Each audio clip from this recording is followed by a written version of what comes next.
Good morning बच्चों।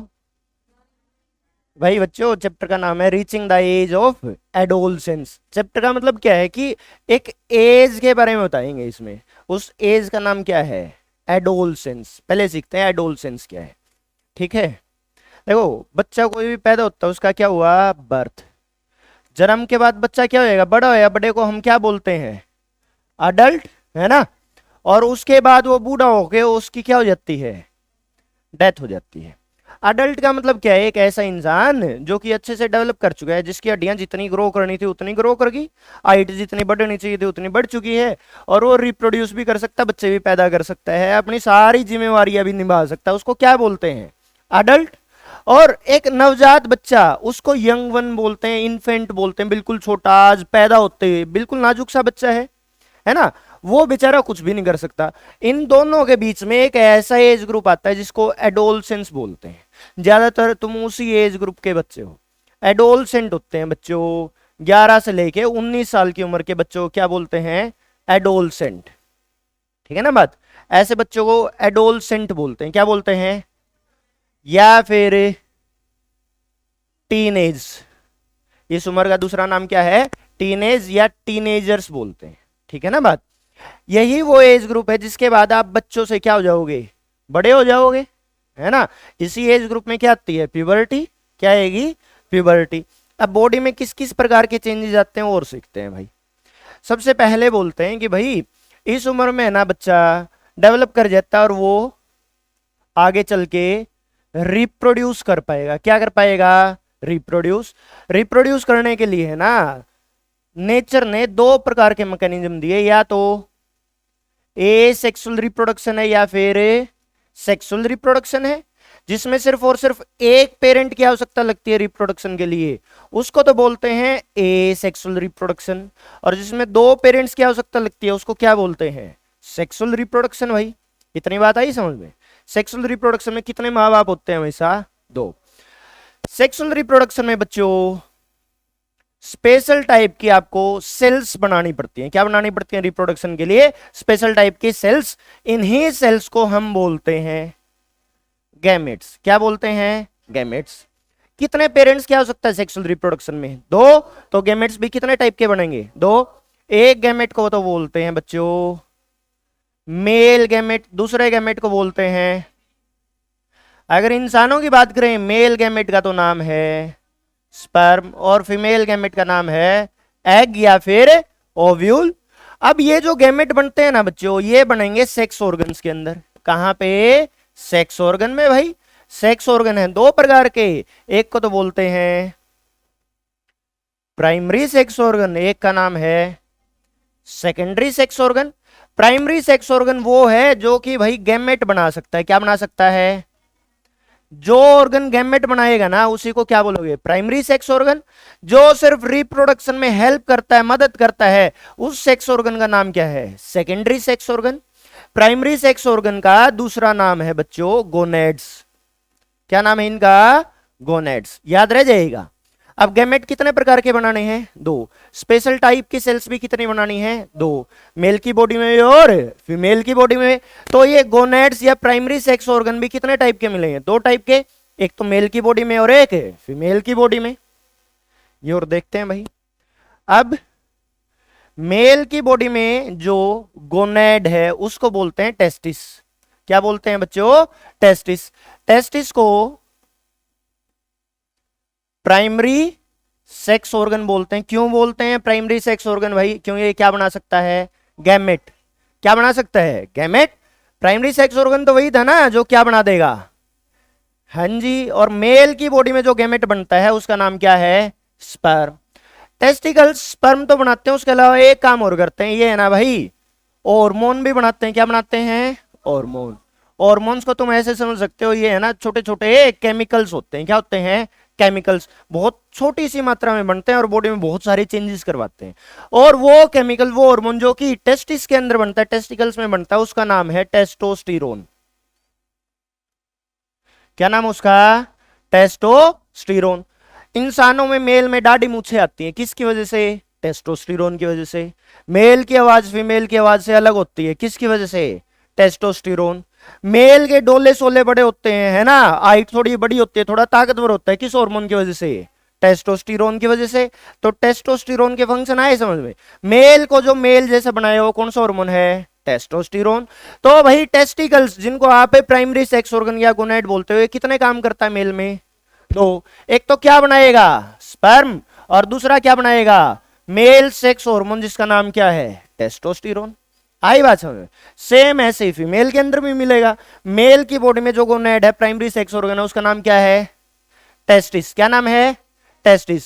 Total दो हैं भाई, और दोनों क्या काम करते हैं? स्पर्म बनाते हैं और टेस्टोस्टेरोन बनाते हैं। बच्चों ऐसे ही फीमेल की बॉडी के अंदर जो गोनेड है, गोनेड का मतलब प्राइमरी सेक्स ऑर्गन, उनको बोलते हैं ओवरी। क्या नाम है उनका? ओवरी।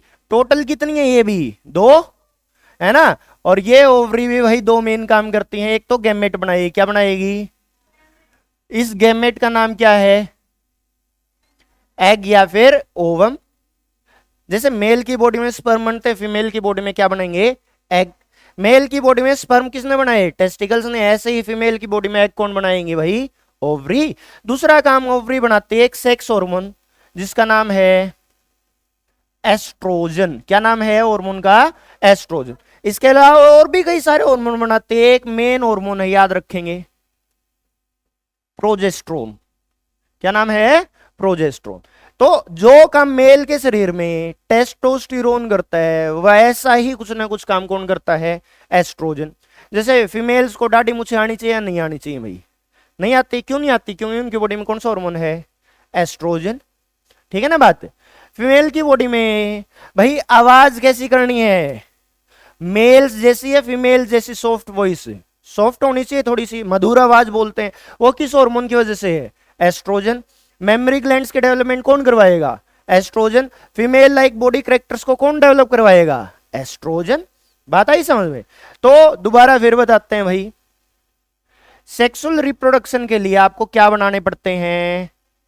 गैमेट्स। स्पेशल टाइप की क्या है ये? सेल्स है जो कि रिप्रोडक्शन में मदद करती हैं। एक ऐसा ऑर्गन जो गैमेट बना देगा उसको क्या बोल सकते हैं? गोनेड्स। क्या बोल सकते हैं? गोनेड्स। अब सेक्सुअल रिप्रोडक्शन में तो मेल और फीमेल दोनों की आवश्यकता है, तो गोनेड्स भी कितने टाइप के होंगे? दो। एक तो मेल की बॉडी में जिसका नाम क्या है? टेस्टिस। एक फीमेल की बॉडी में जिसका नाम क्या है? ओवरी। टेस्टिकल्स दो मेन काम करता है, एक तो हार्मोन बनाता है और एक गैमेट बनाता है। यहां जो हार्मोन बनता है उसका नाम क्या है?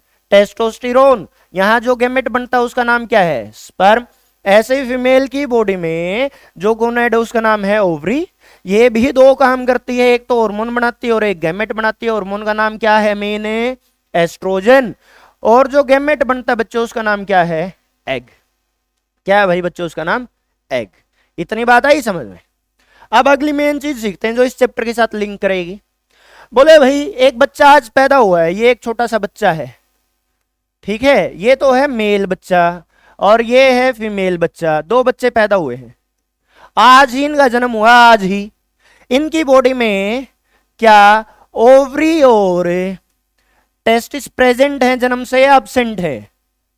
प्रेजेंट है, बचपन से प्रेजेंट है सारे ऑर्गन। क्या ये पैदा होते ही ओवरी और टेस्टिकल्स काम करना स्टार्ट कर देंगे? ना, ये ऑर्गन बर्थ से ही, जन्म से ही फंक्शन स्टार्ट नहीं करते। फंक्शन को क्या नहीं करते? स्टार्ट। अपना काम स्टार्ट ही नहीं करते बचपन से ही। क्या एक बच्चा आज पैदा हुआ है, उसको नए बच्चे पैदा करने की आवश्यकता है? खुद तो आज पैदा हुए हैं, कोई जरूरी है नेचर में उसको आज ही बच्चे पैदा करने? ना भाई, पहले वो क्या होएगा? बड़ा होएगा, फिजिकली फिट होएगा, बॉडी की डेवलपमेंट करेगा, तब जाके वो क्या करेगा? बच्चे पैदा करने स्टार्ट करेगा, है ना। एक वो एज जिसमें आप फुली डेवलप हो जाते हो और रिप्रोड्यूस कर सकते हो, बच्चे पैदा कर सकते हो, उस एज को क्या बोलते हैं? प्यूबर्टी। एक टाइम एज है भाई प्यूबर्टी के, एक प्रकार की एज जिसके बाद हम क्या कर सकते हैं? रिप्रोड्यूस। इसका मतलब प्यूबर्टी के बाद अपने टेस्टिकल्स और क्या करना स्टार्ट कर देंगे? फंक्शन करना स्टार्ट कर देंगे। प्यूबर्टी से पहले ना तो टेस्टिकल्स काम करते ना ओवरी, है ना। प्यूबर्टी से पहले बॉडी में क्या नहीं बनते भाई?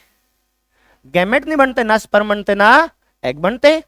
प्यूबर्टी से पहले ना तो बॉडी में टेस्टोस्टेरोन ज्यादा बनता, ना एस्ट्रोजन बहुत ज्यादा बनता, तो ना तो बच्चों को दाढ़ी मूछें आती, ना फीमेल्स में एग वगैरह बनते, और ना उनमें मेमोरी ग्लैंड्स की डेवलपमेंट होती भाई। तो मेल जैसे फीचर कब आएंगे? प्यूबर्टी के बाद। किसी फीमेल में फीमेल लाइक कैरेक्टर कब आएंगे? प्यूबर्टी के बाद। आई बात समझ में? हाँ जी, दोबारा पूछो। लैरिंग्स, ये यहां जो लैरिंग्स होता है उसके साथ, हाँ जी, उसको इन्फ्लुएंस करती है, डायरेक्टली कनेक्टेड नहीं है। क्वेश्चन क्या था भाई? बैठ जा। क्वेश्चन ये था, फीमेल की आवाज है ना सॉफ्ट हो जाती है प्यूबर्टी के बाद, है ना, और फीमेल की बॉडी में मेन ऑर्गन क्या है? ओवरी।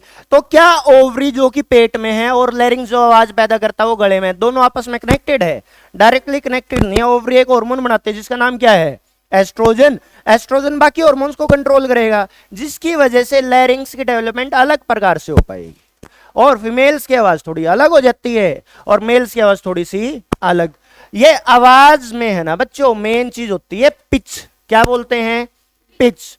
महिलाओं की आवाज है ना मधुर तो होती है, मगर थोड़ी नुकीली आवाज होती है, तीखी आवाज होती है। उसमें बोलते हैं साइंटिस्ट की उसकी पिच कैसी है? हाई। और मेल्स की आवाज भारी होती है ना, ऐसे गले पे हाथ रख के बोलोगे ना थोड़ी भारी आवाज हो जाएगी, है ना, थोड़ा गला दबा के बोलते हैं। तो उस प्रकार की आवाज को बोलते हैं लो पिच साउंड। ऐसी आवाज किसकी है? मेल्स की। और थोड़ी सी नुकीली सी आवाज किसकी है? फीमेल्स की, है ना। फीमेल्स अच्छे से बोल सकती हैं भाई, डेवलप होएंगी जो। आइए बात समझ में। डायरेक्टली कनेक्टेड नहीं है दोनों ऑर्गन, मगर इनडायरेक्टली कंट्रोल अवश्य करते हैं भाई हॉर्मोन्स। आया समझ में सब बच्चों को? तो एक बात बताओ, प्यूबर्टी क्या है? एक ऐसी एज है जिसके बाद बॉडी में सेक्स ऑर्गन काम करना स्टार्ट कर देते हैं, बॉडी में गैमेट बनना स्टार्ट हो जाते हैं, बॉडी के अंदर सेक्स हार्मोन्स ये भी बहुत ज्यादा अमाउंट में बनने स्टार्ट हो जाते हैं, और बॉडी में सेक्सुअल कैरेक्टर्स आने स्टार्ट हो जाते हैं, जैसे दाढ़ी मूछें आनी स्टार्ट होगी, है ना, मसल ग्रोथ होनी स्टार्ट होगी, आवाज में बदलाव आना शुरू हो जाएगा। इस प्रकार की चेंजेस आने स्टार्ट हो जाते हैं किसके बाद भाई? प्यूबर्टी के बाद। आया सब बच्चों समझ में? यही सीखें। एडोलसेंस क्या है? एडोलसेंस एक तो बिल्कुल बच्चा आज पैदा हुआ, एक बिल्कुल अडल्ट जो बच्चे पैदा कर सकता है। इन दोनों के बीच में जो एज है उसको क्या बोलते हैं? एडोलसेंस का दूसरा नाम क्या है? टीनेज। कब से कब तक की एज को बोलते हैं? हाँ जी, या 12 से 18, 11 से 19 के बीच में क्या आई? 12 से 18, दोनों ऑप्शन ठीक आएंगे भाई। आई बात समझ? हम याद रखें 11 से 19। करें हम स्टार्ट इसको? ये आगे भाई इस पूरे चैप्टर में हम क्या क्या करेंगे? एडोलसेंस क्या होती है, प्यूबर्टी क्या है, प्यूबर्टी के बाद बॉडी में क्या क्या चेंजेस आएंगे भाई, सेकेंडरी सेक्सुअल कैरेक्टर्स क्या है, ये दाढ़ी मूछें आना, ये सब क्या है? सेकेंडरी सेक्सुअल कैरेक्टर हैं। और हार्मोन्स क्या है, कौन उनको प्रोड्यूस करता है, हार्मोन्स कैसे दिखते हैं, कैसे काम करते हैं, ये सारी चीजें सीखनी है। तो पहला टॉपिक स्टार्ट करते हैं बच्चों। इसमें कहीं भी किसी को डाउट आए तो पूछ लेना, ठीक है। पहला, व्हाट इज एडोलसेंस? बताया था ना क्या है? ये एक एज है बच्चों में और बड़ों के बीच की जो एज ग्रुप है उसी को क्या बोलते हैं? एडोलसेंस। कब से कब तक की है? 10 से 19। एक्चुअल में इसको कर लेना 11 से 19। क्या कर लेंगे? 11 से 19 या 10 से 19 भी ठीक है भाई। हर किसी में फिक्स नहीं होती एज, है ना, किसी में थोड़ी आगे पीछे चलती है चीजें। A person passing from child to adult is called adolescent. जो बच्चा इस उम्र के बीच में आता है उस बच्चे को हम क्या बोल सकते हैं? एडोलसेंट। तुम में से किस किस की उम्र 10-11 साल के आसपास है या उससे ज्यादा है? इससे छोटा तो नहीं है कोई भी, तो तुम सारे सारे क्या हो? एडोलसेंट। तुम सबको और क्या बोल सकते हैं? टीनेजर्स। क्या बोल सकते हैं? टीनेजर्स। आया समझ में इतना? क्या तुम बच्चे हो इसका मतलब? चाइल्ड हो ना भाई, अडल्ट हो ना, तो क्या हो तुम भाई? एडोलसेंट। क्या हो? एडोलसेंट। अगला टॉपिक है बच्चों प्यूबर्टी। क्या है? प्यूबर्टी। अभी बताया था प्यूबर्टी क्या है? एक ऐसी एज है जिसके बाद बॉडी के अंदर सेक्स ऑर्गन्स काम करना स्टार्ट कर देते हैं। इंसान सेक्सुअली रिप्रोड्यूस कर सकता है उस एज के बाद, उसी को क्या बोलते हैं, प्यूबर्टी। फीमेल्स की बॉडी में तो प्यूबर्टी जल्दी हिट कर जाती है, मेल्स की बॉडी में 1-2 साल के बाद हिट करती है। Puberty when an adolescent reaches sexual maturity, जब कोई भी एडोलसेंट तुम्हारी उम्र का बच्चा सेक्सुअली मैच्योर हो जाता है, उसके गैमेट्स काम करना शुरू कर देते हैं, उसकी बॉडी में गोनेट्स काम करना शुरू कर देते हैं, हार्मोन्स बनने स्टार्ट हो जाते हैं, उसी चीज को क्या बोलते हैं, सेक्सुअल मैच्योरिटी भाई। अगली चीज, body become capable of reproduction, body क्या कर सकती है, बच्चे पैदा कर सकती है आगे जाके। अगर तुम्हारी शादी करवा देना जैसे पहले करवाते थे बाल विवाह, तो तुम में से ज्यादातर अभी बच्चे पैदा नहीं कर पाएंगे। क्यों नहीं कर पाएंगे, अपनी बॉडी में क्या नहीं आई है, प्यूबर्टी नहीं आई। प्यूबर्टी नहीं आई ना तो बॉडी में भाई क्या बनते, स्पर्म, और ना क्या बनते भाई, एग, है ना। तो गवर्नमेंट ने भी बैन लगा दिया छोटे बच्चों की शादी पे। मेल की शादी की उम्र कितनी कर दी, 21, और फीमेल्स की 18 भाई। अगली, usually begins earlier in the females, females की बॉडी में प्यूबर्टी थोड़ा जल्दी आ जाती है, कब से कब के बीच में, 10 से लेके 13 साल के बीच में, और फीमेल्स की बॉडी में 12 से लेके 14 साल के बीच में प्यूबर्टी आ जाएगी। क्या यहां पे एक वर्ड लिख दिया 12 से 14, क्या किसी मेल की बॉडी में प्यूबर्टी 14 साल के बाद आएगी या पहले ही आ जाएगी, बाद में भी आ सकते हैं। कुछ ऐसे भी केसेस है जिनमें 18-20 साल की उम्र में मेल्स की बॉडी में क्या ही है, प्यूबर्टी। कुछ ऐसे भी केस है फीमेल सारी ही 8 साल की थी और उसने बच्चों को जन्म दिया, 8 साल की 9 साल की लड़कियों ने, इसका मतलब उनकी बॉडी में प्यूबर्टी और जल्दी आई होगी भाई। आई बात समझ में। तो ये एक एवरेज डाटा लिखा होता है, एवरेज है, फिक्स नहीं होता कुछ भी, आए इतना समझ में। अगला, changes during puberty are mainly due to hormones, आपकी बॉडी में इस दौरान जो भी चेंजेस आते हैं वो किसकी वजह से आते हैं, ये नए जो हार्मोन्स आए ना बॉडी में, इन्हीं हार्मोन्स को क्या बोलते हैं, सेक्स हार्मोन्स। ये बनाता कौन है सेक्स हार्मोन्स को, प्राइमरी सेक्स ऑर्गन्स, और इन ऑर्गन्स का दूसरा नाम क्या है, गोनेड्स। क्या नाम है इनका दूसरा भाई, गोनेड्स। आया समझ में सबको, डाउट तो नहीं है इतने में। तो प्यूबर्टी एक एज है। अब ये क्वेश्चन तुमसे पूछ सकते हैं, लड़कियों में और लड़कों में किस में जल्दी आएगी प्यूबर्टी, लड़कियों में, है ना। एज कब से कब तक आ जाती है, 10 से 13 साल, और बॉयज में, हाँ जी। और प्यूबर्टी में जितने भी चेंजेस आते हैं वो किसकी वजह से आते हैं, हार्मोन्स। मेल्स की बॉडी में जो चेंजेस आए वो किस हार्मोन की वजह से आएंगे, टेस्टोस्टेरोन, और फीमेल्स की बॉडी में चेंजेस आए किसकी वजह से, एस्ट्रोजन की वजह से।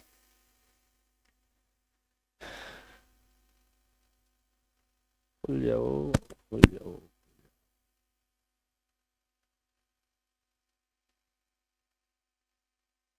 उसके बाद है physical growth and body changes. सबसे पहला चेंज देखो, प्यूबर्टी के बाद है ना बॉडी में चेंजेस आएंगे, क्या आएंगे, चेंजेस। फिजिकल ग्रोथ होनी शुरू हो जाए और बॉडी में चेंजेस आए। पहला चीज, इंक्रीज इन हाइट। बच्चा पैदा हुआ इतना सा था, बिल्कुल इतना सा, धीरे धीरे उसकी हाइट बढ़ेगी, है ना। जब बच्चा 2-3 साल का होता है ना तो इतना सा लंबा रह के रह जाता है, उसकी हाइट इससे ज्यादा नहीं बढ़ती। जब बच्चा प्यूबर्टी के आसपास आता है ना उसकी हाइट एकदम से बढ़ती है। 9, 10, 11 क्लास में ही बच्चों की हाइट मैक्सिमम बढ़ती है। सबसे ज्यादा हाइट किस उम्र में बढ़ती है, 9वीं, 10वीं और 11वीं क्लास में, क्योंकि इसी दौरान बच्चे 13, 14, 15 साल के आसपास की उम्र में होते हैं। उनकी बॉडी में क्या जाती है, प्यूबर्टी। प्यूबर्टी आने के बाद बच्चों की हाइट एकदम से क्या हो जाती है, बढ़ जाती है।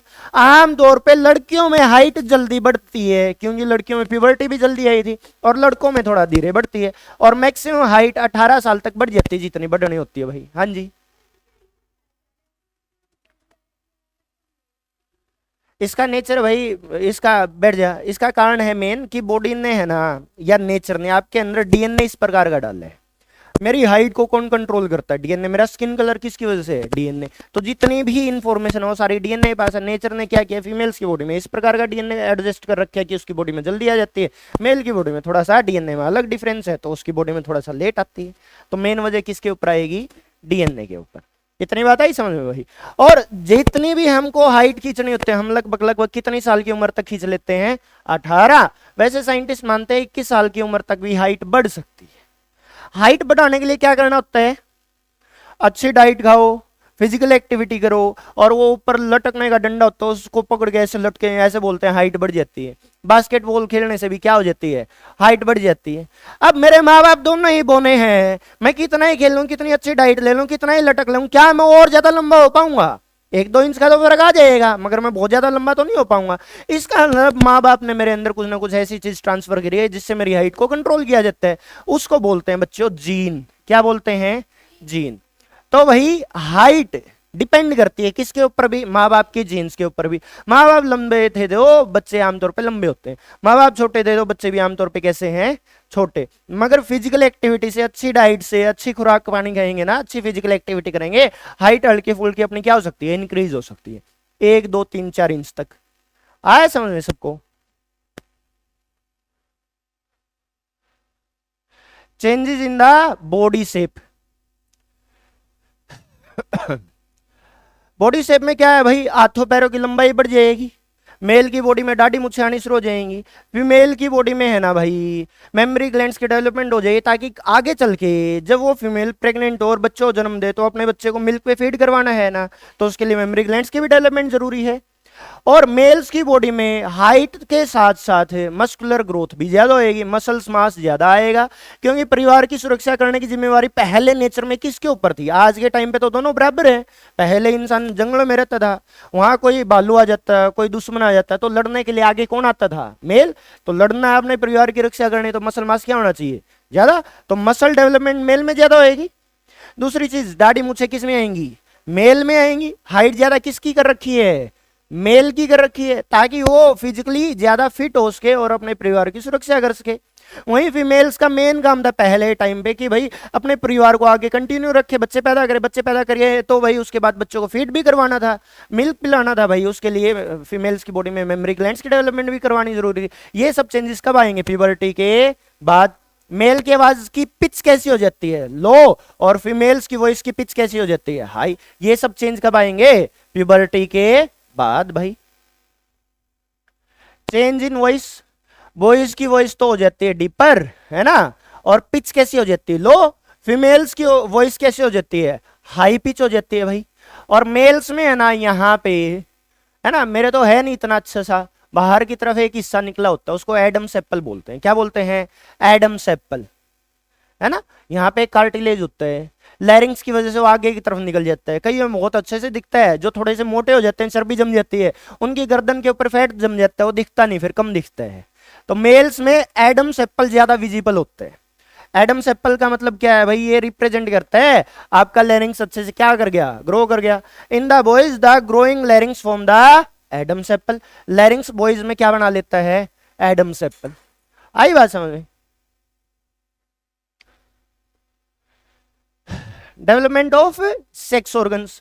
मेल की बॉडी में जो टेस्टिकल्स हैं, बॉयज की बॉडी में जो टेस्टिकल्स हैं, उनका साइज बढ़ना शुरू हो जाएगा। मेल सेक्स ऑर्गन पेनिस का भी साइज बढ़ जाएगा, ताकि रिप्रोडक्शन वगैरह कर पाए, बच्चे पैदा कर पाए। ऐसे ही मेल की बॉडी में एक तो स्पर्म बनने स्टार्ट हो जाते हैं और एक सेक्स हार्मोन बनना स्टार्ट हो जाता है, जिसका नाम क्या है बच्चों? टेस्टोस्टेरोन। तो अपने सेक्स ऑर्गन्स की ग्रोथ हो जाएगी प्यूबर्टी के बाद, बॉडी में स्पर्म बनना स्टार्ट हो जाएंगे, बॉडी में सेक्स हार्मोन बनना स्टार्ट हो जाएगा, जिसका नाम क्या है? टेस्टोस्टेरोन। फीमेल की बॉडी में भी भाई फीमेल सेक्स हार्मोन्स और सेक्स ऑर्गन्स की डेवलपमेंट स्टार्ट हो जाएगी। ओवरीज मेन सेक्स ऑर्गन है, उसकी डेवलपमेंट हो जाएगी। पेट के अंदर होती हैं दो छोटी छोटी आलमंड शेप की ओवरी, है ना, छोटी होती हैं साइज में, बहुत बड़ी नहीं, उनकी ग्रोथ स्टार्ट हो जाएगी प्यूबर्टी के बाद। और ओवरी के अंदर क्या बनते हैं? एग। ओवरी के अंदर क्या बनते हैं? हॉर्मोन्स। पहले तो ओवरीज की ग्रोथ हो जाएगी, उसके बाद बॉडी में क्या बनने शुरू हो जाएंगे? एग। एग बनने के साथ साथ ओवरी और क्या बना के देंगे आपको? एस्ट्रोजन। क्या बना देंगे भाई? एस्ट्रोजन। तो सेक्स ऑर्गन्स की भी डेवलपमेंट कब स्टार्ट होगी? प्यूबर्टी के बाद। Mental, intellectual and emotional maturity. तुम है ना 2, 4, 5 साल पहले तक ऐसे थे, तुम रोते हो ना, मैं तुम्हें दूं, ले बेटा एक टॉफी खा ले, तुम चुप हो जाओ, हंसना शुरू कर दे, मजा आ जाएगा। अब मैं तुम्हें एक थप्पड़ मारूं खींच के बेवजह, और तुम्हें एक चॉकलेट दूं खाने के लिए, तुम भूल जाओ कि सर ने थप्पड़ मारा था और बेवजह मारा था? नहीं भूलते ना। अपना मेंटल अच्छे से मेंटली ग्रोथ हो चुकी है, अपनी मेंटल डेवलपमेंट होनी स्टार्ट हो चुकी है, इमोशनल डेवलपमेंट हो चुकी है। छोटा बच्चा है ना, एक दिन उसको पीट देना, 1 घंटे के बाद ही भूल जाए, उस इंसान के साथ खेलना शुरू करते हैं। तो मैं आज अच्छे से सूत दूं, अच्छे से कूट दूं, तुम वैसे तो कुछ बोल नहीं पाओ, क्या मेरे से अच्छी दोस्ती कर पाओगे? फिर तुम्हें पक्का याद रखना ये वही इंसान है जिसने मेरे को पीटा था, है ना। तो तुम्हारी क्या हो चुकी है? इमोशनल मैच्योरिटी आ चुकी है। ठीक है ना बात है। अच्छा मैं कोल्ड ड्रिंक ले आऊं और तुम बोलो सर हमें भी पिलाओ, मैं क्या करूं, मेरे गिलास में तो कोल्ड ड्रिंक ज्यादा डाल दी, तुम्हारे में कोल्ड ड्रिंक थोड़ी डाल के उसमें पानी डाल के तुम्हें दे दूं, क्या तुम समझ नहीं जाओगे कि गड़बड़ कर दी? छोटा बच्चा नहीं समझता, क्यों? क्योंकि भाई उसकी मेंटल डेवलपमेंट और इंटेलेक्चुअल डेवलपमेंट नहीं हुई। इंटेलेक्चुअल डेवलपमेंट का मतलब है मन के विचार स्ट्रोंग नहीं हुए हैं। अब तुम दिमाग में कैलकुलेशन लगानी कर देते हो स्टार्ट, कल टेस्ट है, आता जाता कुछ नहीं, पढ़ाई करने का भी मन नहीं है, तो मैं पीछे बैठ जाऊंगा और मेरे आके मेरे दोस्त को बिठा लूंगा जो ज्यादा पढ़ता है और उसको बोलूंगा थोड़ा सा दिखा देना, है ना? इस प्रकार की प्लानिंग स्टार्ट हो जाती है ना दिमाग में। या फिर कल तो है ना टेस्ट है और सर पिटाई करेंगे, जाना नहीं है मेरे को, तो बहाना लगाना शुरू कर देते हैं। मम्मी पापा को बोलते हैं आज तो पेट में दर्द है, बुखार है मेरे को। ये मन में जो विचार आए हैं ना, इसी को क्या बोलते हैं? Intellectual development. क्या छोटा बच्चा कर सकता है इतनी प्लानिंग प्लॉटिंग? है ना? कौन करता है? Adolescent, teenage. इसी उम्र में भाई बॉडी तो ग्रो करती है, दिमाग भी तो डेवलप हो जाता है अपना, है ना? मेंटली डेवलप हो जाते हो, इमोशनल डेवलपमेंट आ जाती है, इमोशनली मैच्योर हो जाते हो, आपके अंदर इमोशंस आ जाते हैं, आपको पता रहता है, आप भूलते नहीं अब चीजों को कि इसने मेरे लिए इतना अच्छा काम किया था, इसके लिए मैं कुछ ना कुछ बदले में करूंगा अच्छा, इसने मेरी पिटाई करवाई थी तो इसको भी पक्का पिटवाऊंगा किसी दिन। तो इस प्रकार की डेवलपमेंट को क्या बोलते हैं? Emotional maturity. और आपके विचार अच्छे होने लग जाते हैं, आप बहुत ज्यादा हायर कॉम्प्लेक्स चीजों को सोचना शुरू कर देते हो, उसको क्या बोलते हैं? Intellectual development. आया है समझ में सबको?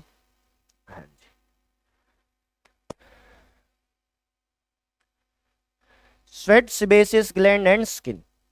अब क्या होएगा, अब कुछ दिनों के बाद है ना, अब तुम्हारी बॉडी में टेस्टोस्टेरोन बनना शुरू है, मेल्स की बॉडी में खास तौर पे। एक ऐसा हार्मोन है जितना ज्यादा बढ़ता जाएगा मैं उतना ज्यादा अग्रेसिव होता जाऊंगा। कैसा होता जाऊंगा? अग्रेसिव। अब कोई मेरे को पीछे, मैं ऐसे चल रहा हूँ, पीछे से कोई ऐसे भी कर दे, मैं ऐसे क्या है ऐसे बोलूं, और एक मैं ऐसे बोलूं हाँ जी क्या है। डिफरेंस है ना दोनों बातों में। एक बहुत ज्यादा चिड़चिड़ापन आ जाना, अग्रेसिव हो जाना। मैं एक और क्वेश्चन पूछता हूँ, घर पे मम्मी पापा दोनों बैठे हैं, दोनों में से किसको डराने की कोशिश करोगे, किसके साथ मजाक करने की कोशिश करोगे? मम्मी को। पापा को क्यों नहीं? पापा एक मारेगा कान पे। ज्यादा एग्रेसिव कौन है? पापा। क्यों भाई? क्योंकि उनकी बॉडी में कौन सा हार्मोन है ज्यादा? टेस्टोस्टेरोन। तो टेस्टोस्टेरोन एक तो आपको एग्रेसिव बनाता है, दूसरा आपकी बॉडी में ग्रोथ ज्यादा करवाता है, तीसरा आपकी बॉडी में मसल मास ज्यादा बनवाता है, चौथा जो आपकी बॉडी में एनर्जी फील होती है ना बड़ा होने के बाद, वो टेस्टोस्टेरोन की वजह से है। और उसी वजह से आपकी बॉडी में हीट ज्यादा बनती है। क्या ज्यादा बनती है? हीट। हीट ज्यादा बनेगी तो पसीना ज्यादा आएगा, पसीने के साथ साथ अब तुम कुछ दिनों के बाद जो और बड़े हो जाए, तुम्हारे चेहरे पे तेल आना स्टार्ट हो जाए, थोड़ा सा चिपचिपा सा पदार्थ, ऑयल बोलते हैं इसको। क्या बोलते हैं? ऑयल। अपने शरीर में ऐसे मैकेनिज्म फीड होते हैं आपकी स्किन को प्रोटेक्ट करने के लिए, बॉडी अंदर से ही ऑयल बनाती है। अब इसी उम्र में तुम बड़े हुए हो चुके, तुम खेलो भी गए, धूल मिट्टी में भी खेलोगे, बॉडी अंदर से पसीना भी निकालते हैं, तेल भी निकालते हो, धूल मिट्टी कहाँ लगेगी? चेहरे पे लगेगी और यहीं पे जम जाएगी। हम दिन में कितनी बार नहाते हैं? एक बार, मैक्सिमम दो बार। कितनी बार मुंह को धोते हैं? एक बार या मैक्सिमम दो बार। कई बच्चे मेरे जैसे हों तो 2 दिन में क्या पता एक बार नहाते हो, मुंह को भी क्या पता 1-2 बार ही धोते हो।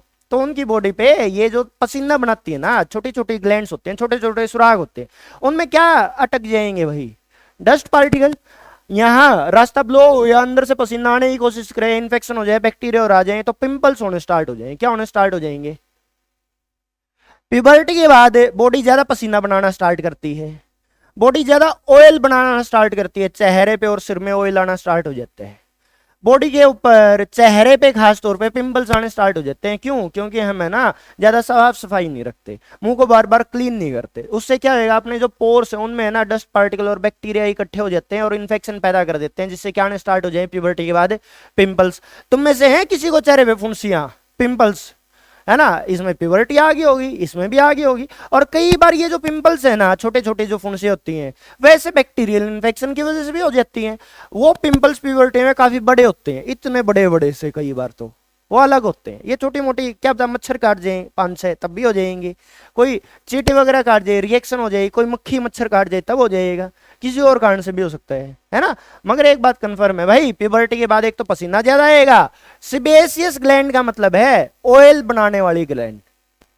आपकी बॉडी में हॉर्मोन्स, आपकी बॉडी में एंजाइम्स, आपकी बॉडी में पसीना, आपकी बॉडी में भाई ऑयल, इन सब को प्रोड्यूस कौन करती हैं? अलग अलग प्रकार की ग्लैंड्स। ग्लैंड्स को हिंदी में ग्रंथि बोलते हैं भाई। एक ऐसी ग्लैंड जो कि ऑयल बनाती है, क्या बनाती है, उसका नाम क्या है, सिबेसियस ग्लैंड। एक ऐसी ग्लैंड जो पसीना बनाती है, उसका नाम क्या है, स्वेट ग्लैंड।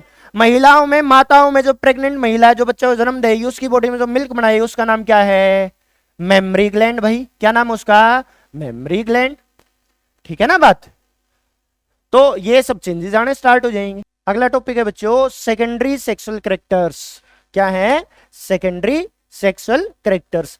ऐसे कैरेक्टर बच्चों जो कि प्यूबर्टी के बाद आते हैं बॉडी में, ऐसे चेंजेस जो कि कब आएंगे, प्यूबर्टी के बाद, उनको क्या बोलेंगे, सेकेंडरी सेक्सुअल कैरेक्टर्स।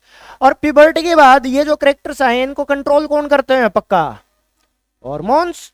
अगर मेल की बॉडी में कोई नए कैरेक्टर आए हैं तो टेस्टोस्टेरोन की वजह से आए, फीमेल की बॉडी में कोई नए कैरेक्टर आए हैं तो एस्ट्रोजन की वजह से। अब मेल की बॉडी में जितने भी कैरेक्टर आए हैं प्यूबर्टी के बाद, वो क्या क्या है, बियर्ड्स और मुस्टैचेस आ जाना, दाढ़ी मूछें आ जाना। गंजा कौन होता है, मेल या फीमेल, बुढ़ापे तक जाते जाते गंजापन, मेल। वो भी एक प्रकार का क्या है, कैरेक्टर है। बाल किसके उठने शुरू हो जाते हैं, मेल के, टेस्टोस्टेरोन हार्मोन की वजह से उठते हैं कई बार। गंजेपन को इंग्लिश में क्या बोलते हैं बाल्डनेस, क्या बोलते हैं, बाल्डनेस। पैटर्न बाल्डनेस, एक फिक्स तरीके से बाल झड़ना।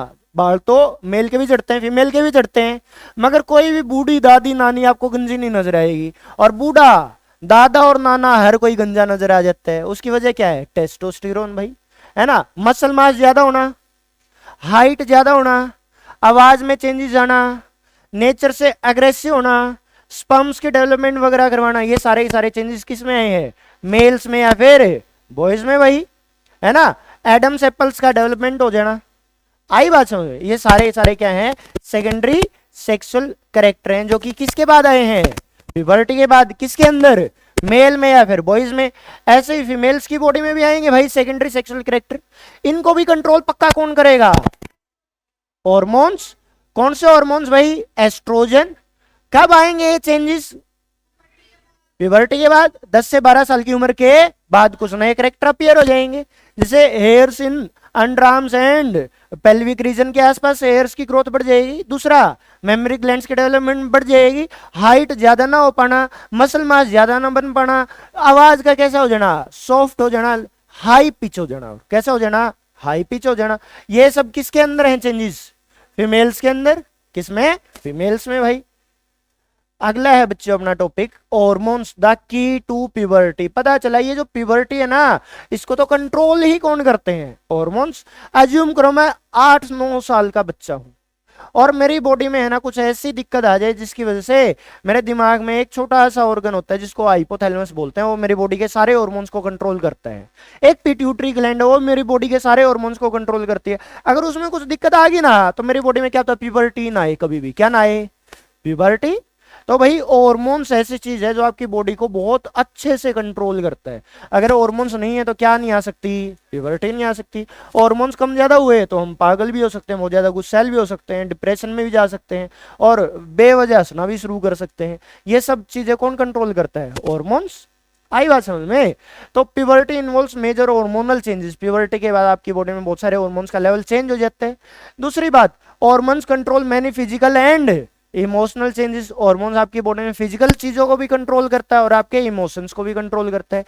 They bring the body towards the sexual maturity. Hormones की वजह से आपकी बॉडी में सेक्सुअल मैच्योरिटी आती है, आप बच्चे पैदा करने के योग्य हो जाते हो। अगर किसी मेल की बॉडी में टेस्टोस्टेरोन ना बने तो उसकी बॉडी में स्पर्म नहीं बने, वो बच्चे पैदा नहीं कर सकता।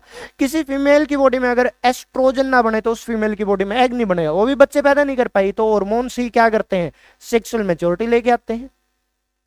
Changes during adolescence are natural part of growing up. ये एक नेचुरल प्रोसेस है, जैसे जैसे आप बड़े होते जाओगे आपकी बॉडी में पक्का हार्मोनल चेंज आएंगे और आपकी बॉडी में पक्का क्या आ जाएगी, प्यूबर्टी आ जाएगी। क्या आ जाएगी, प्यूबर्टी भाई। अब समझाते हैं भाई तुम्हें endocrine and exocrine gland.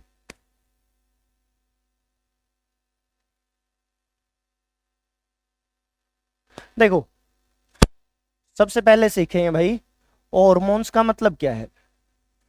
Hormones को है ना तुम मान सकते हो एक प्रकार के क्या हैं, केमिकल है भाई। ये बन सकते हैं प्रोटीन के भी और प्यारे बच्चों स्टेरॉइड्स के भी। किसके भी, स्टीरॉइड्स के। या फिर आमतौर पे आप मान लेते हैं भाई प्रोटीन से ही क्या बनते हैं अपने हॉर्मोन्स बनते हैं। अभी छोटे बच्चे हैं हम, कम पढ़ना है तो इसमें इतना याद जरूर रखें, हॉर्मोन्स किस चीज के बनते हैं, प्रोटीन के। जो थोड़ा ज्यादा याद रख सकता है, हॉर्मोन्स बहुत सारे टाइप के होते हैं, कुछ हार्मोन तो प्रोटीन के बनते हैं, कुछ किसके बनते हैं, स्टीरॉइड्स के बनते हैं भाई। अब इन हॉर्मोन्स को, इन केमिकल्स को बनाता कौन है, बॉडी के अंदर अलग अलग प्रकार की ग्लैंड्स हैं भाई, वो बनाती हैं। ऐसी ग्लैंड्स, ऐसी ग्रंथियां जो हॉर्मोन्स बनाती हैं, उन ग्लैंड्स को बोलते हैं एंडोक्राइन ग्लैंड। उन ग्लैंड्स का नाम क्या है, एंडोक्राइन ग्लैंड। आपकी बॉडी में तो स्लाइवा भी बनता है, लार। आपकी बॉडी में तो टीयर्स, आंसू भी बनते हैं। बॉडी में तो ऑयल भी बनता है, बॉडी में तो स्वेट भी बनता है, सारी चीजें बनती हैं। बॉडी में दो बच्चों डाइजेस्टिव एंजाइम्स भी बनाए जाते हैं भोजन को पचाने के लिए। हाँ जी, बाइल जूस है जैसे, तो बिल्कुल सही बात। ऐसी ग्लैंड जो इन सब चीजों को बना सकती है सिवाय हार्मोन को छोड़ के, उन सभी ग्लैंड्स का नाम है एक्सोक्राइन ग्लैंड।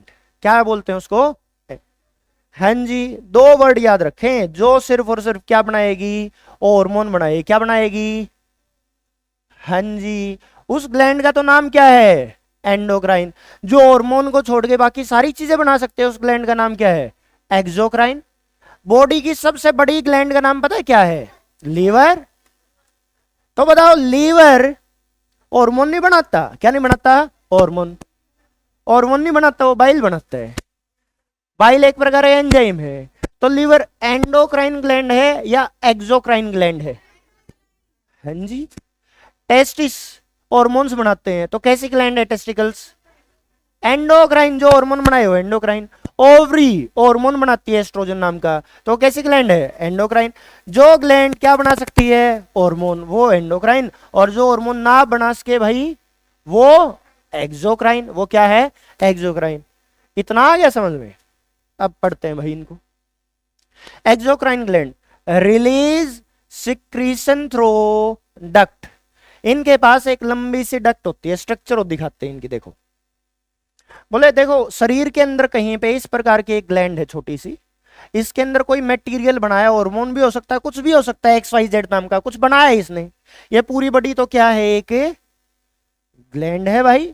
और इसने कोई मटेरियल बनाया, और इसके पास एक लंबी सी पाइप है। इस पाइप की मदद से ये अपने मटेरियल को बाहर तक छोड़ के आती है।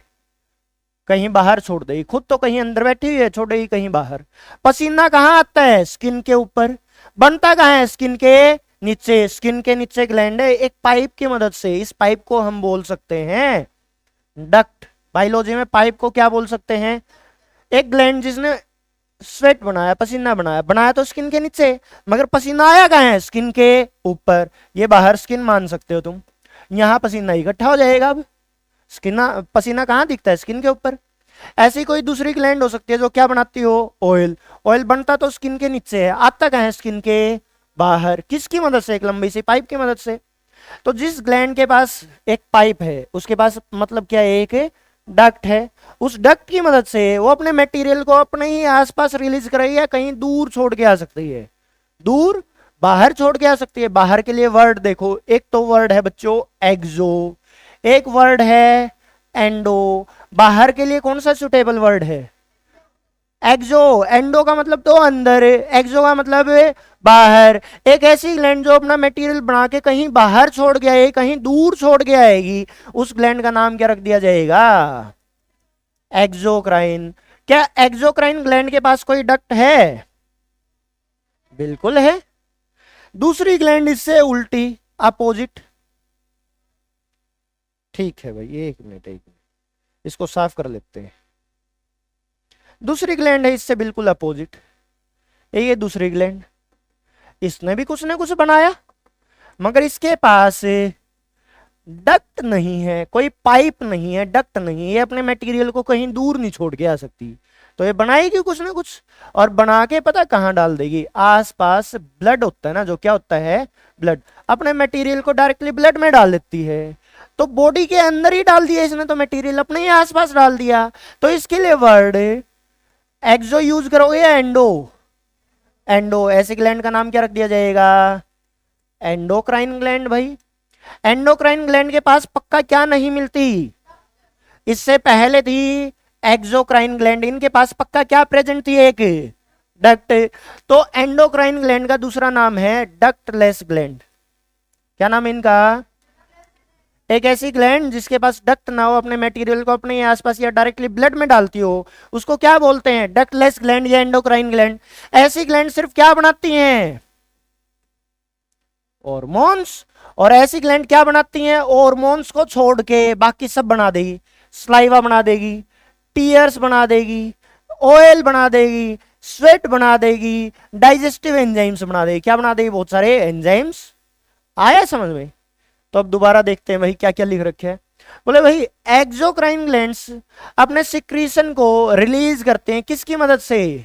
डक्ट की मदद से। एक्सोक्राइन बाहर छोड़ के आए, इनके पास पक्का एक पाइप है, उस पाइप का नाम क्या होता है? डक्ट। एग्जाम्पल क्या आएगा? स्लाइवरी ग्लैंड, स्लाइवा बनाती है, लार बनाती है। स्वेट ग्लैंड पसीना बनाती है।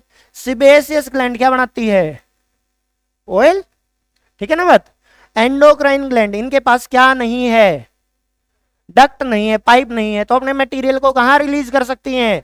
बॉडी के बाहर या अंदर ही? अंदर ही। अंदर ही किस में डालेंगे? सीधा ब्लड में। और इनका दूसरा नाम क्या है? Ductless gland.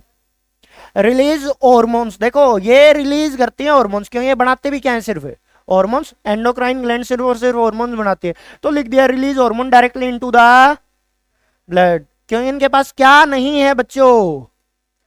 डक्ट एब्सेंट है, इसलिए इस ग्लैंड का दूसरा नाम क्या है?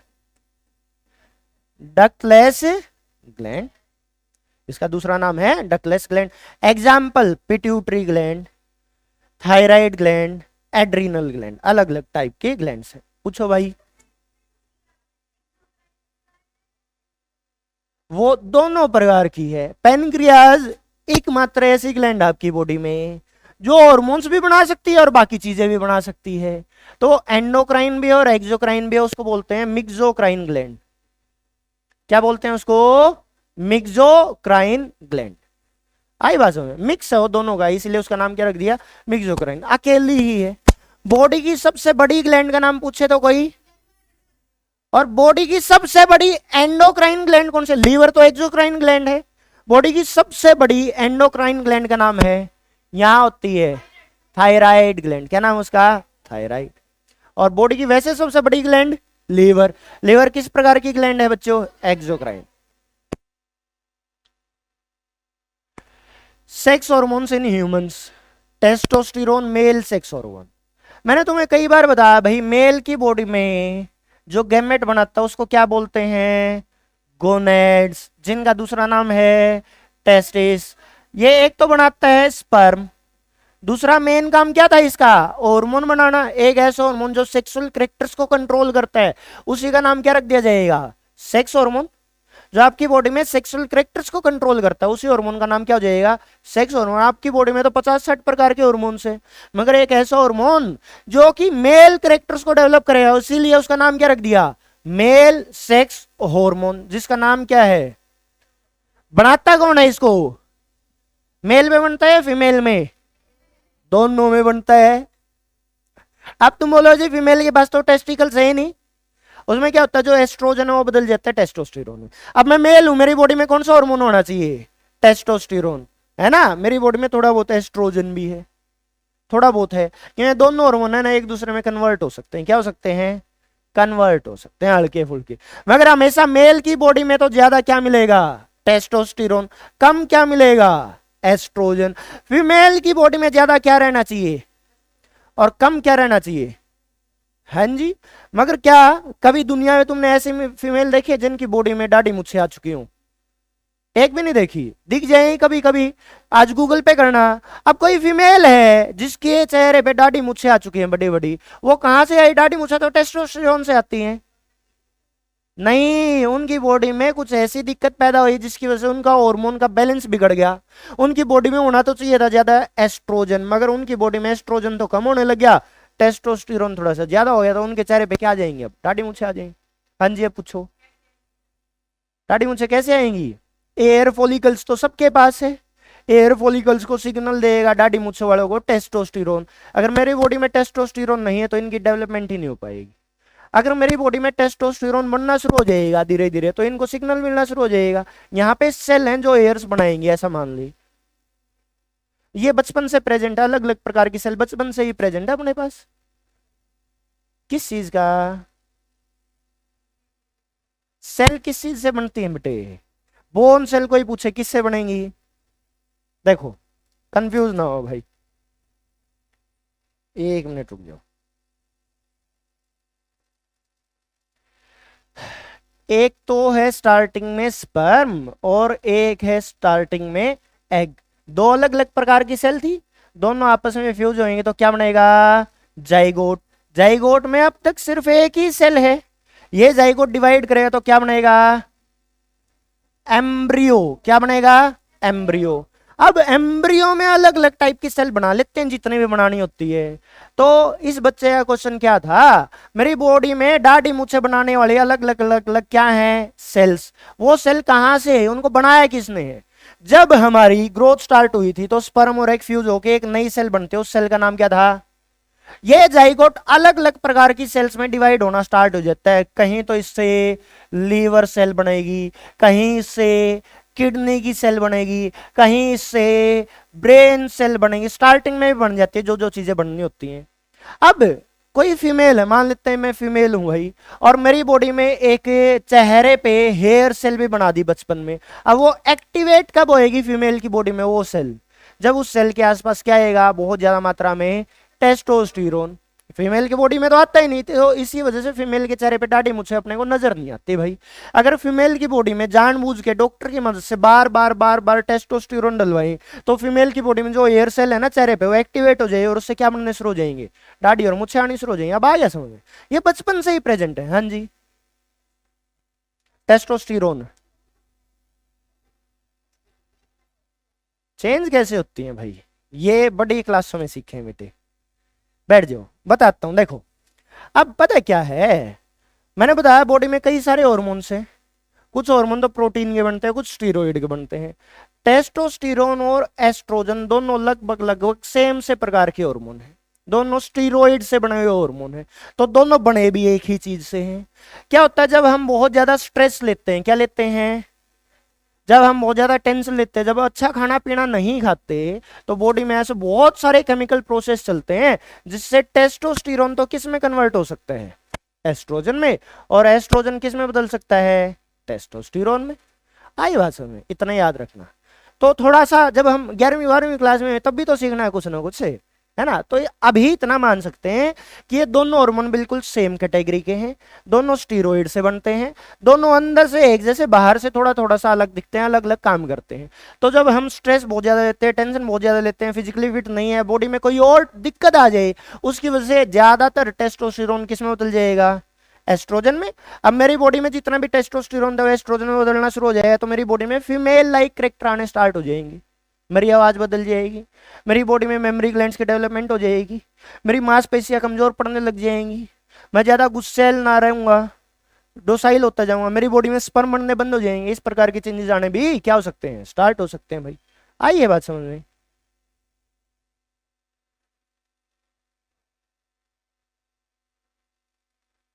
हाँ जी, तो मेल की बॉडी में जो मेल सेक्स हार्मोन है उसका नाम है बच्चों testosterone. Control the onset of puberty. Puberty किस हार्मोन की वजह से आएगी? टेस्टोस्टेरोन की वजह से। प्यूबर्टी में क्या लेके आने थे बॉडी में? चेंजेस। वो चेंजेस लेके कौन आएगा? ये हार्मोन। इस हार्मोन को बनाएगा कौन? टेस्टिस। कौन बनाएगा? टेस्टिस। टेस्टिस ग्रो कर जाएंगे, वो टेस्टोस्टेरोन बनाएंगे, उससे बॉडी में क्या आएंगे? सेकेंडरी सेक्सुअल कैरेक्टर आएंगे, जिसको क्या बोल दिया? प्यूबर्टी बोल दिया। Develop male secondary sexual character. Male की बॉडी में सेकेंडरी सेक्सुअल कैरेक्टर बनाने शुरू कर देगा। Promotes growth of testis and penis. Male sex organ की ग्रोथ भी करवाया है कौन भाई? टेस्टोस्टेरोन नाम का हार्मोन्स। और बॉडी में क्या बनाने स्टार्ट कर देगा? स्पर्म। फीमेल मेल की बॉडी में क्या बनने शुरू हो जाएंगे? स्पर्म। ऐसे है भाई फीमेल सेक्स हार्मोन जिसका नाम क्या है? एस्ट्रोजन। इसको बनाता कौन है? ओवरी। कौन बनाती है इसको? ओवरी। टोटल कितनी ओवरी हैं भाई? 2। क्या काम करती है? एक तो एस्ट्रोजन बनाती है और दूसरा काम, हाँ जी, हार्मोन तो एस्ट्रोजन बना दिया, दूसरा काम क्या करेंगी? एग बनाएगी। Control the onset of puberty in females, ये हार्मोन फीमेल्स की बॉडी में क्या लेके आएगा, puberty. Develop female secondary sexual character, female की बॉडी में जितने भी सेकेंडरी सेक्सुअल कैरेक्टर हैं उन सब के डेवलपमेंट कौन करवाता है, एस्ट्रोजन। फीमेल को फीमेल जैसे फीचर्स कौन प्रोवाइड करवाता है, estrogen. Promote the growth of ovary and uterus, female की बॉडी में ओवरी और यूट्रस की ग्रोथ कौन करवाएगा, एस्ट्रोजन। फीमेल की बॉडी में एग बनाने में मदद कौन सा हार्मोन करेगा, एस्ट्रोजन। आया समझ में। अगला reproductive phase in human life, इंसान की बॉडी में रिप्रोडक्टिव फेज मतलब बच्चे पैदा करने का जो टाइम स्टार्ट हो जाता है उसको क्या बोलते हैं, रिप्रोडक्टिव फेज। इंसान बच्चे पैदा करना कब स्टार्ट कर देगा, प्यूबर्टी के बाद, जब सेक्स ऑर्गन डेवलप हो जाएंगे। In females usually continue up to the age of 45 to 50 years, मतलब समझाते हैं। फीमेल है ना, फीमेल एग बनाने तो शुरू करेगी 10 साल की उम्र में और लास्ट टाइम एग बनाएगी मैक्सिमम 50 साल की उम्र तक। फीमेल की बॉडी में एग कब तक बन सकते हैं, 10 साल की उम्र से लेके मैक्सिमम 50 साल की उम्र तक, आमतौर पे बंद हो जाते हैं 45 साल की उम्र के आसपास। मगर मेल में स्पर्म बनने शुरू होंगे 13 से लेके 14 साल की उम्र तक, और कब तक बनते जाएं, जब तक मेल की क्या नहीं होती, डेथ नहीं होती, जब तक क्या नहीं होती, डेथ। याद रह जाएगा इतना। तो फीमेल्स में बच्चे पैदा करने की जो एज है वो कब से कब तक है, 10-12 साल से लेके मैक्सिमम 50 साल तक। और मेल की बॉडी में बच्चे पैदा करने की एज कब से कब तक है, 13-14 साल की उम्र में प्यूबर्टी आई और जब तक मृत्यु नहीं हो सकती तब तक इंसान क्या कर सकता है, मेल इंसान बच्चे पैदा कर सकता है। भाई ये बताया, इसी को बोलते हैं रिप्रोडक्टिव फेज। रिप्रोडक्टिव फेज का मतलब एज, एक ऐसी एज जिसमें इंसान बच्चे पैदा कर सकते हैं। फीमेल कब से कब तक बच्चे पैदा करेगी, जब से जब तक वो एग बनाएगी। फीमेल की बॉडी में एग कब से कब तक बनता है, 10-12 साल की उम्र से लेके 45-50 साल की उम्र तक। और मेल की बॉडी में स्पर्म कब से कब तक बनेंगे, 13-14 साल की उम्र से लेके जब तक मेल की क्या ना हो जाए, मृत्यु ना हो जाए। आया समझ में। टेस्टिस तो बनाते हैं स्पर्म, ओवरी क्या बनाती हैं, एग। अगला टॉपिक है बच्चों मेंस्ट्रुएशन। क्या है, मेंस्ट्रुएशन। एक मिनट रुको भाई, जरा 1-2 स्लाइड डिलीट कर दें।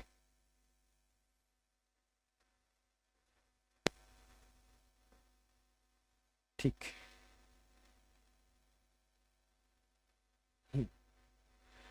देखो फीमेल की बॉडी में दो तो हैं ओवरी, ये फीमेल की बॉडी के अंदर की स्ट्रक्चर दिखा रहे हैं हम। दो तो क्या है, ओवरी। इन दोनों ओवरियों से ना एक पाइप शुरू होती है भाई, इस प्रकार की। पाइप को हम बायोलॉजी में क्या बोलते हैं, अभी बताया था, डक्ट। तो एक डक्ट तो ये है, दूसरी डक्ट ये है। इन डक्ट का नाम है ओविडक्ट। क्या नाम है, ओविडक्ट। अब ये बीच में एक बहुत बड़ा सा एरिया होता है, इस एरिया को यूट्रस बोलते हैं। क्या बोलते हैं, यूट्रस। यूट्रस में एक लेयर बहुत बड़ी हो जाती है। यूट्रस के अंदर एक लेयर बार बार बार बार क्या हो जाती है, काफी बड़ी हो जाती है। लेयर इसलिए बड़ी होती है ताकि यहाँ पे जब जाइगोट बनेगा ना, क्या बनेगा, वो यहाँ आके जुड़ सके, जाइगोट से क्या बन सके, एम्ब्रियो, और एम्ब्रियो से बच्चा बन सके, फीटस बन सके। भाई बच्चे को 9 महीने तक पेट के अंदर अगर बड़ा करना है ना, ग्रो करना है, उसके लिए यूट्रस में एक लेयर बार बार बार बार क्या हो जाती है, बड़ी हो जाती है। अगर फीमेल की बॉडी में स्पर्म ना आए, रिप्रोडक्शन ना हो पाए और एग किस में ना बदले, जाइगोट में ना बदले, दोबारा फिर बताता हूं, फीमेल की बॉडी में ओवरी प्रेजेंट है। क्या प्रेजेंट है, ये ओवरी क्या बनाती हैं भाई बच्चों, एग।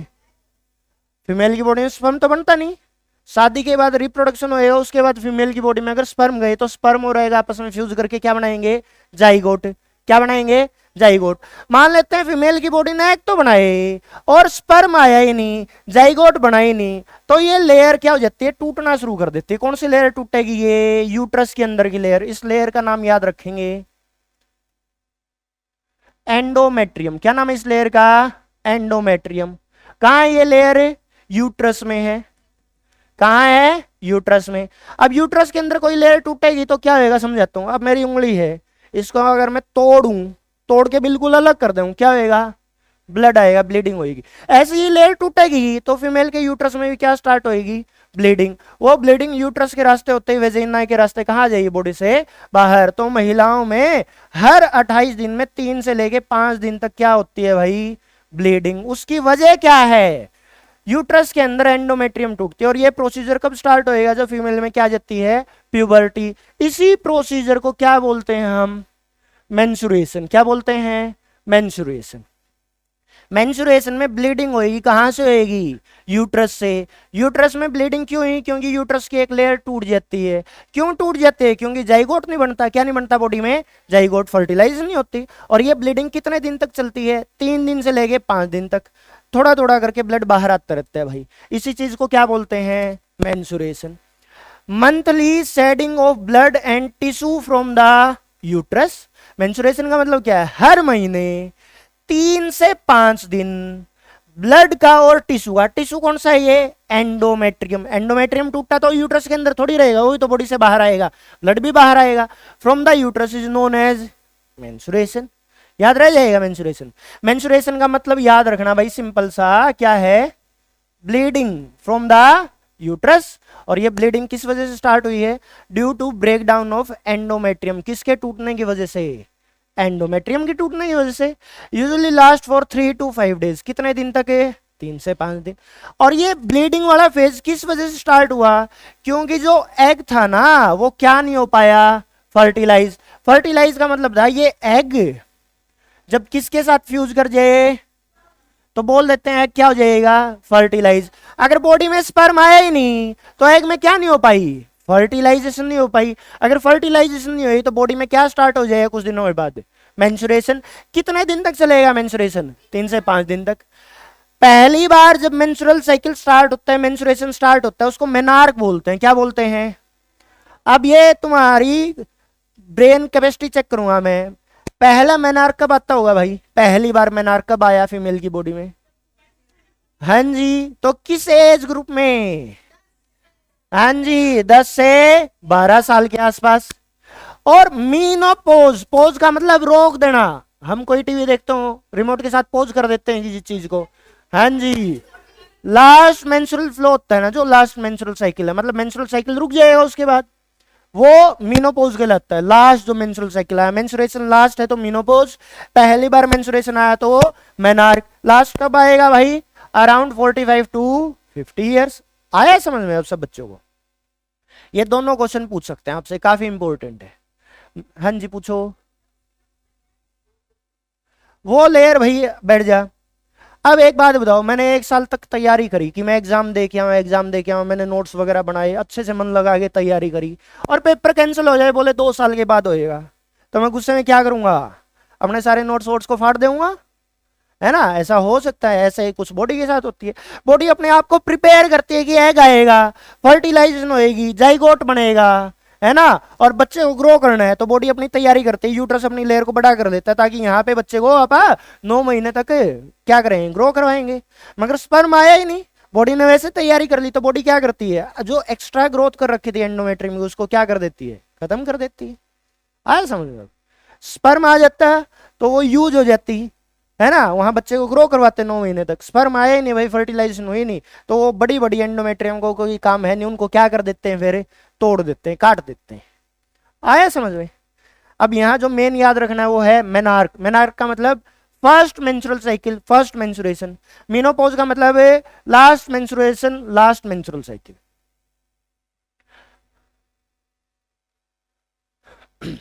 अगला है बच्चों मेंस्ट्रुअल साइकिल। क्या है? Menstrual cycle.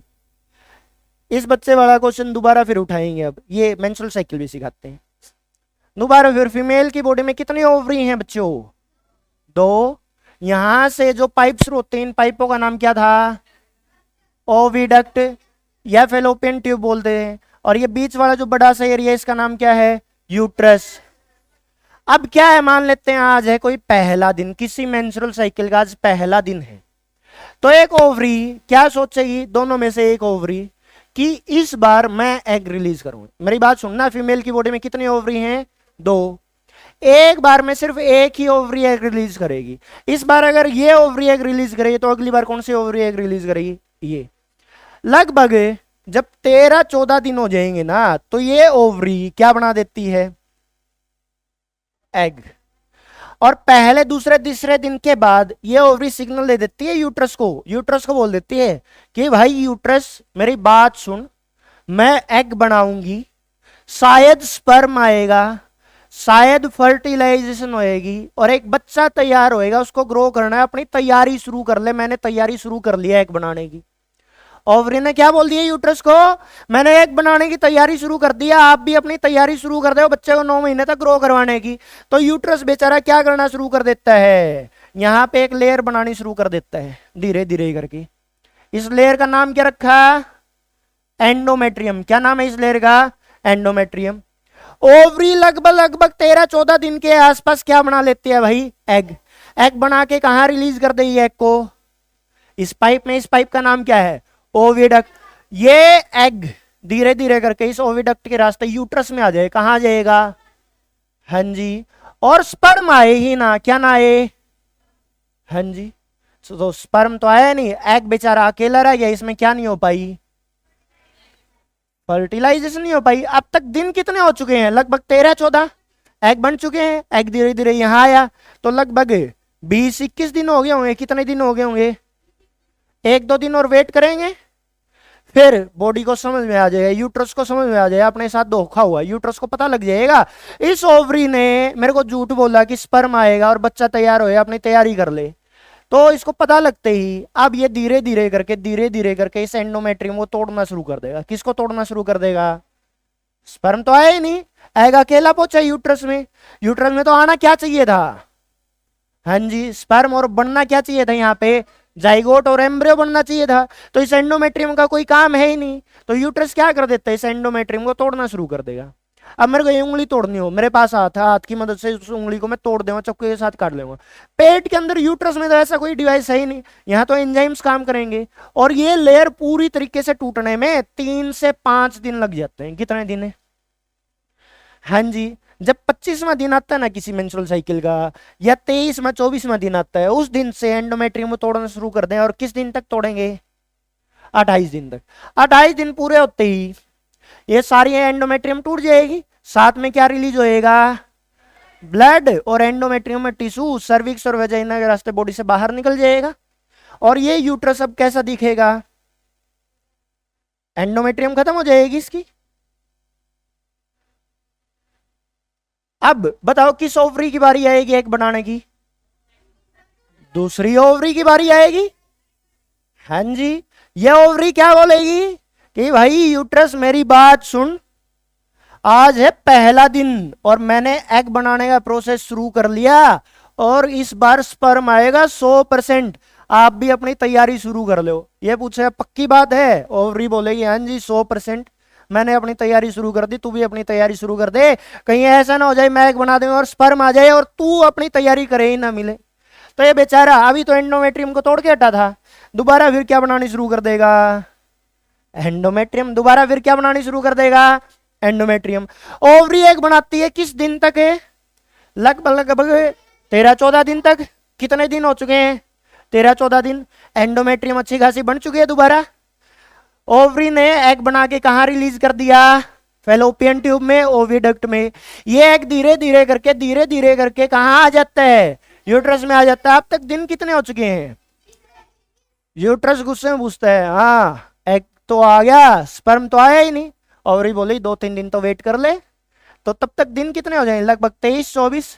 यूट्रस को पता लग जाए मेरे साथ तो दोबारा फिर धोखा हो गया, तो यूट्रस दोबारा फिर किसको तोड़ देगा, बताओ दोबारा फिर किसको तोड़ देगा, एंडोमेट्रियम को। दोबारा फिर ब्लीडिंग स्टार्ट हो जाएगी, पूछो, फिर बच्चा नहीं डेवलप हो पाएगा, जाइगोट खत्म हो जाएगा फिर उसके बगैर।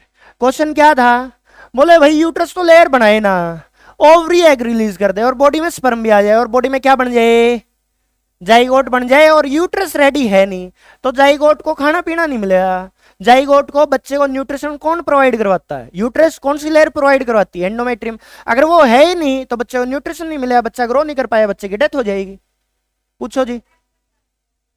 एग भी बॉडी से बाहर निकल जाता है, एग भी 5-6 दिन तक ही सर्वाइव करेगा मैक्सिमम। असलियत में तो बोलते हैं साइंटिस्ट, एग है ना सिर्फ 24 घंटे तक ही सर्वाइव करता है। कितने घंटे तक है, 24। मगर भाई हम थोड़ी छोटी क्लासों में अपने को ऊपर ऊपर से चीजें सीखने हैं, तो सारी चीजें मैं अभी डिटेल में नहीं बताऊंगा तुम्हें, ऐसा स्टोरी की तरह मान के चलो। अब ये ओवरी ने एग रिलीज किया था, यूट्रस ने एंडोमेट्रियम बनाई तो एंडोमेट्रियम भी तोड़ दी। कितने दिन तक ये प्रोसेस चलेगा टूटने का? 3 से 5 दिन तक। दिन कितने हो जाएंगे? 28 दिन होते होते सारी एंडोमेट्रियम तोड़ के बाहर निकाल दी जाएगी। सारी एंडोमेट्रियम तोड़ के बाहर निकाल दी जाएगी। अब किस ओवरी की बारी आ जाएगी? दूसरे की। ये बोले भाई यूट्रस पिछली बार तो मेरे से गलती हुई, इस बार तो लिखवा के ले ले, इस बार तो पक्का स्पर्म आएगा, दोबारा अपनी तैयारी शुरू कर दे। ये बेचारा यूट्रस दोबारा फिर अपनी तैयारी शुरू कर देता है, स्पर्म तो अब भी नहीं आएगा। अब फिर 28 दिन के बाद ये लेयर टूट जाएगी। अगली फिर किसकी बारी आ जाएगी? दूसरी ओवरी की। ये ओवरी 13-14 दिन में एग बनाएगी, दोबारा यूट्रस अपनी लेयर बनाया बाद में, फिर उसको तोड़ देंगे। ये प्रोसेस ऐसे ही चलता रहता है। कब शुरू हुआ ये प्रोसेस? से 10-12 साल की उम्र के आसपास। कब तक चलेगा? 45-50 साल की उम्र के आसपास। फिर ओवरी बेचारी लास्ट में एग बनाना ही बंद कर देती है। हाँ जी, ये पूछो।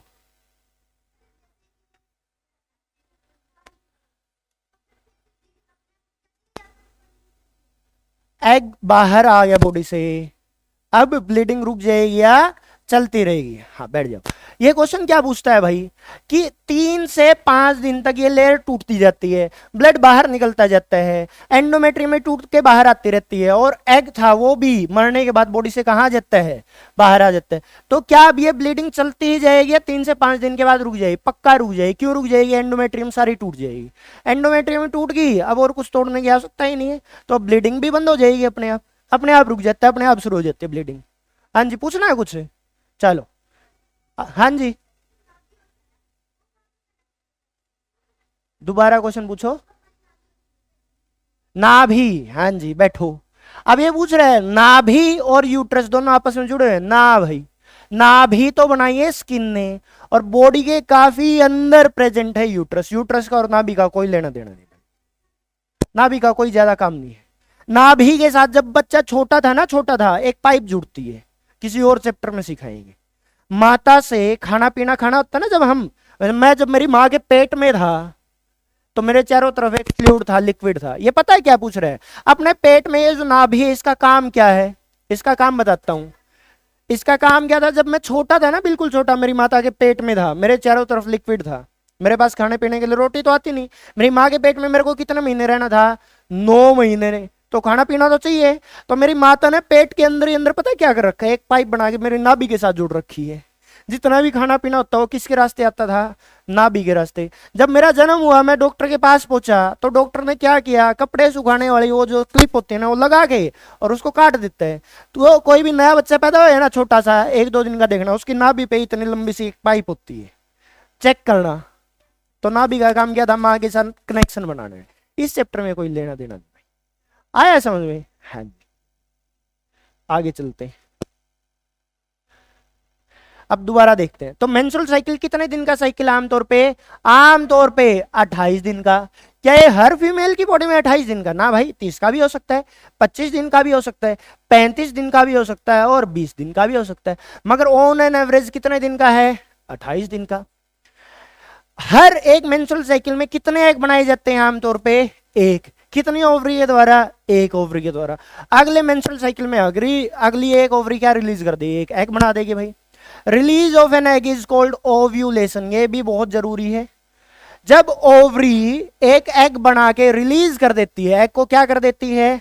रिलीज कर देती है। इसी प्रोसेस को क्या बोलते हैं? ओव्यूलेशन। क्या बोले हैं इसी प्रोसेस को? ओव्यूलेशन। ओव्यूलेशन क्या है? एक ऐसा प्रोसेस जिसमें एग को रिलीज कर दिया जाता है ओवरी से, और एग कहां आ जाता है? फैलोपियन ट्यूब में। कहां जाएगा?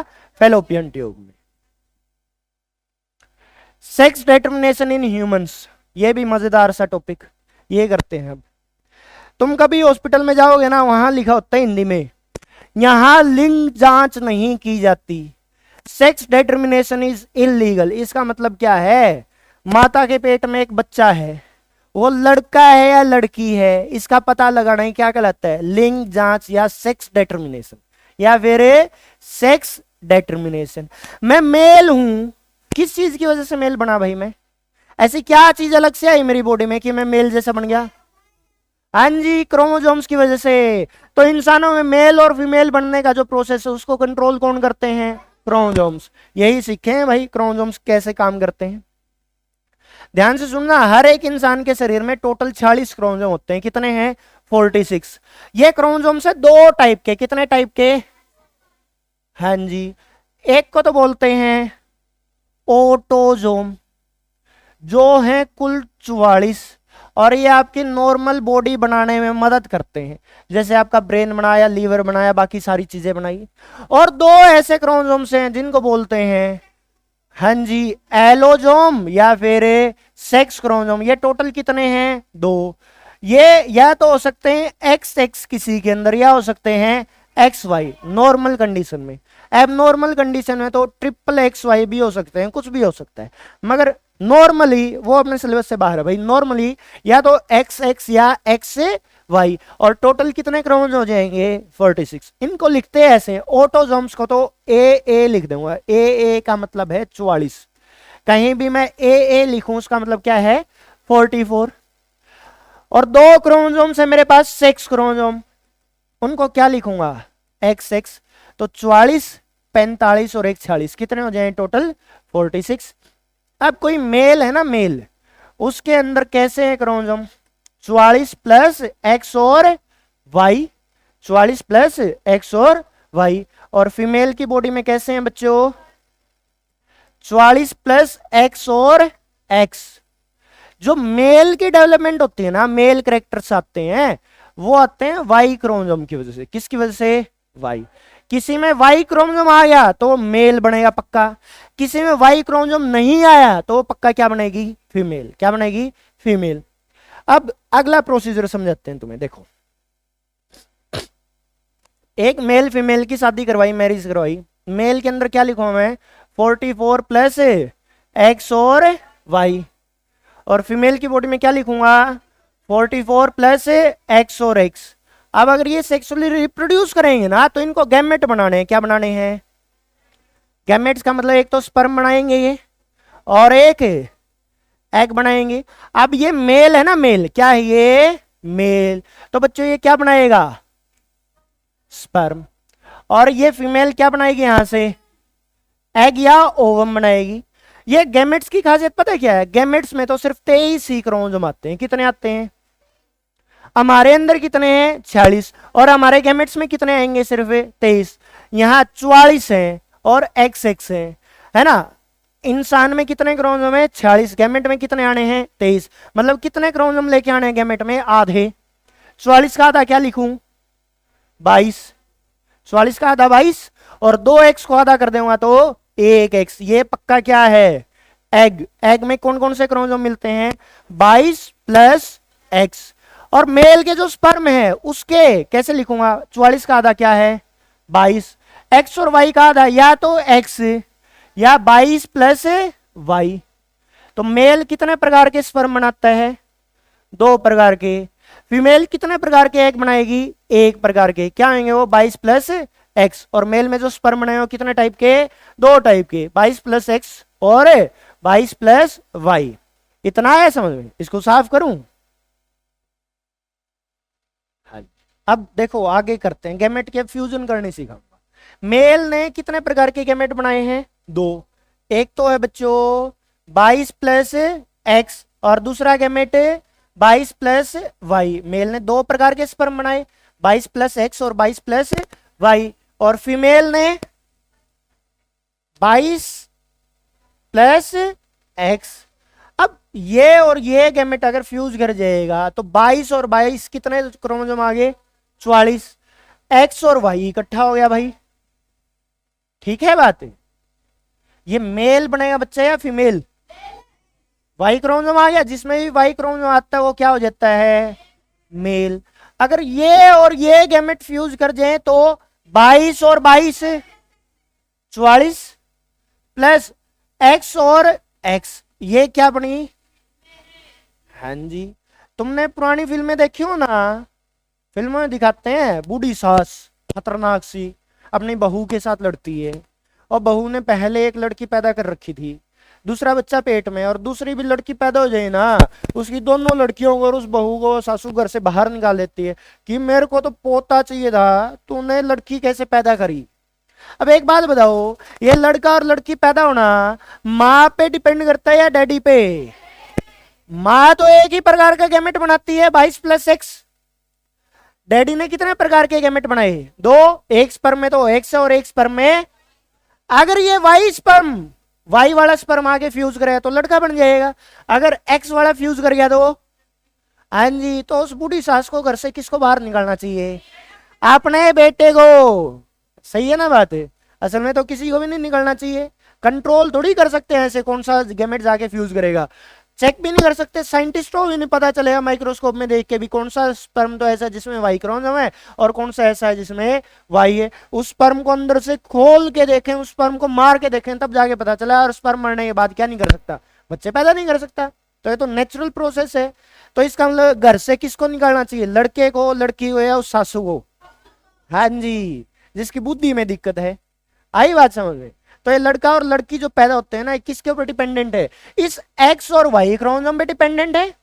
और ये दोनों क्रोमोसोम किसके गैमेट में प्रेजेंट है? मेल के। अगर ये वाई क्रोमोसोम वाला स्पर्म फ्यूज करे तो लड़का बन जाएगा, और एक्स वाला फ्यूज कर गया तो फीमेल, लड़की पैदा हो जाएगी भाई। इसी को बोलते हैं सेक्स डिटर्मिनेशन। क्या बोलते हैं? Sex determination. टोटल 22 पेयर हैं, ऑटोजोम्स बोलते हैं इनको।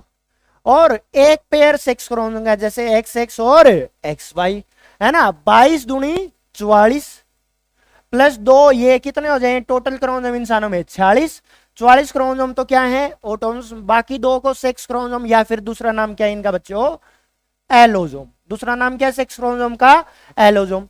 सेक्स क्रोमोसोम काम क्या करते हैं? बॉडी में सेक्स को डेवलप करते हैं, मेल या फीमेल बनाते हैं। बाकी ऑटोजोम्स क्या करते हैं? बॉडी की नॉर्मल ग्रोथ एंड डेवलपमेंट करवाते हैं। आ गया समझ में? हाँ जी, हाँ, एबनॉर्मल कंडीशन में, नॉर्मल कंडीशन में उसमें ना मेल बनता ना फीमेल बनता, इंटरसेक्स बोलते हैं, ट्रांसजेंडर बोलते हैं। क्वेश्चन इसका ये है, क्या कभी ऐसा हो सकता है 44 प्लस एक्स एक्स वाई? ये केस भी पॉसिबल है, 12th क्लास में सीखोगे। और ये केस भी पॉसिबल है 44 प्लस एक्स।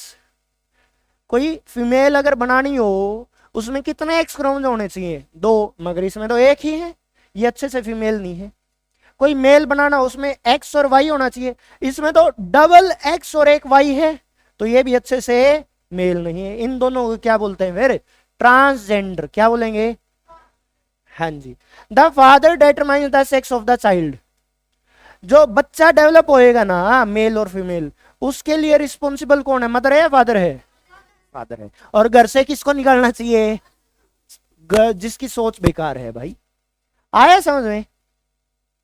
अगला देखो, reproductive health for adolescent. Adolescent क्या है भाई? तुम्हारी उम्र के बच्चे। और इनको अपनी रिप्रोडक्टिव हेल्थ को भी ध्यान में रखना चाहिए। नॉर्मल स्वास्थ्य ऐसे रिप्रोडक्टिव ऑर्गन्स की भी हेल्थ जरूरी है, वरना हम बीमार हो जाएंगे, दिक्कतें आनी शुरू हो जाएंगी।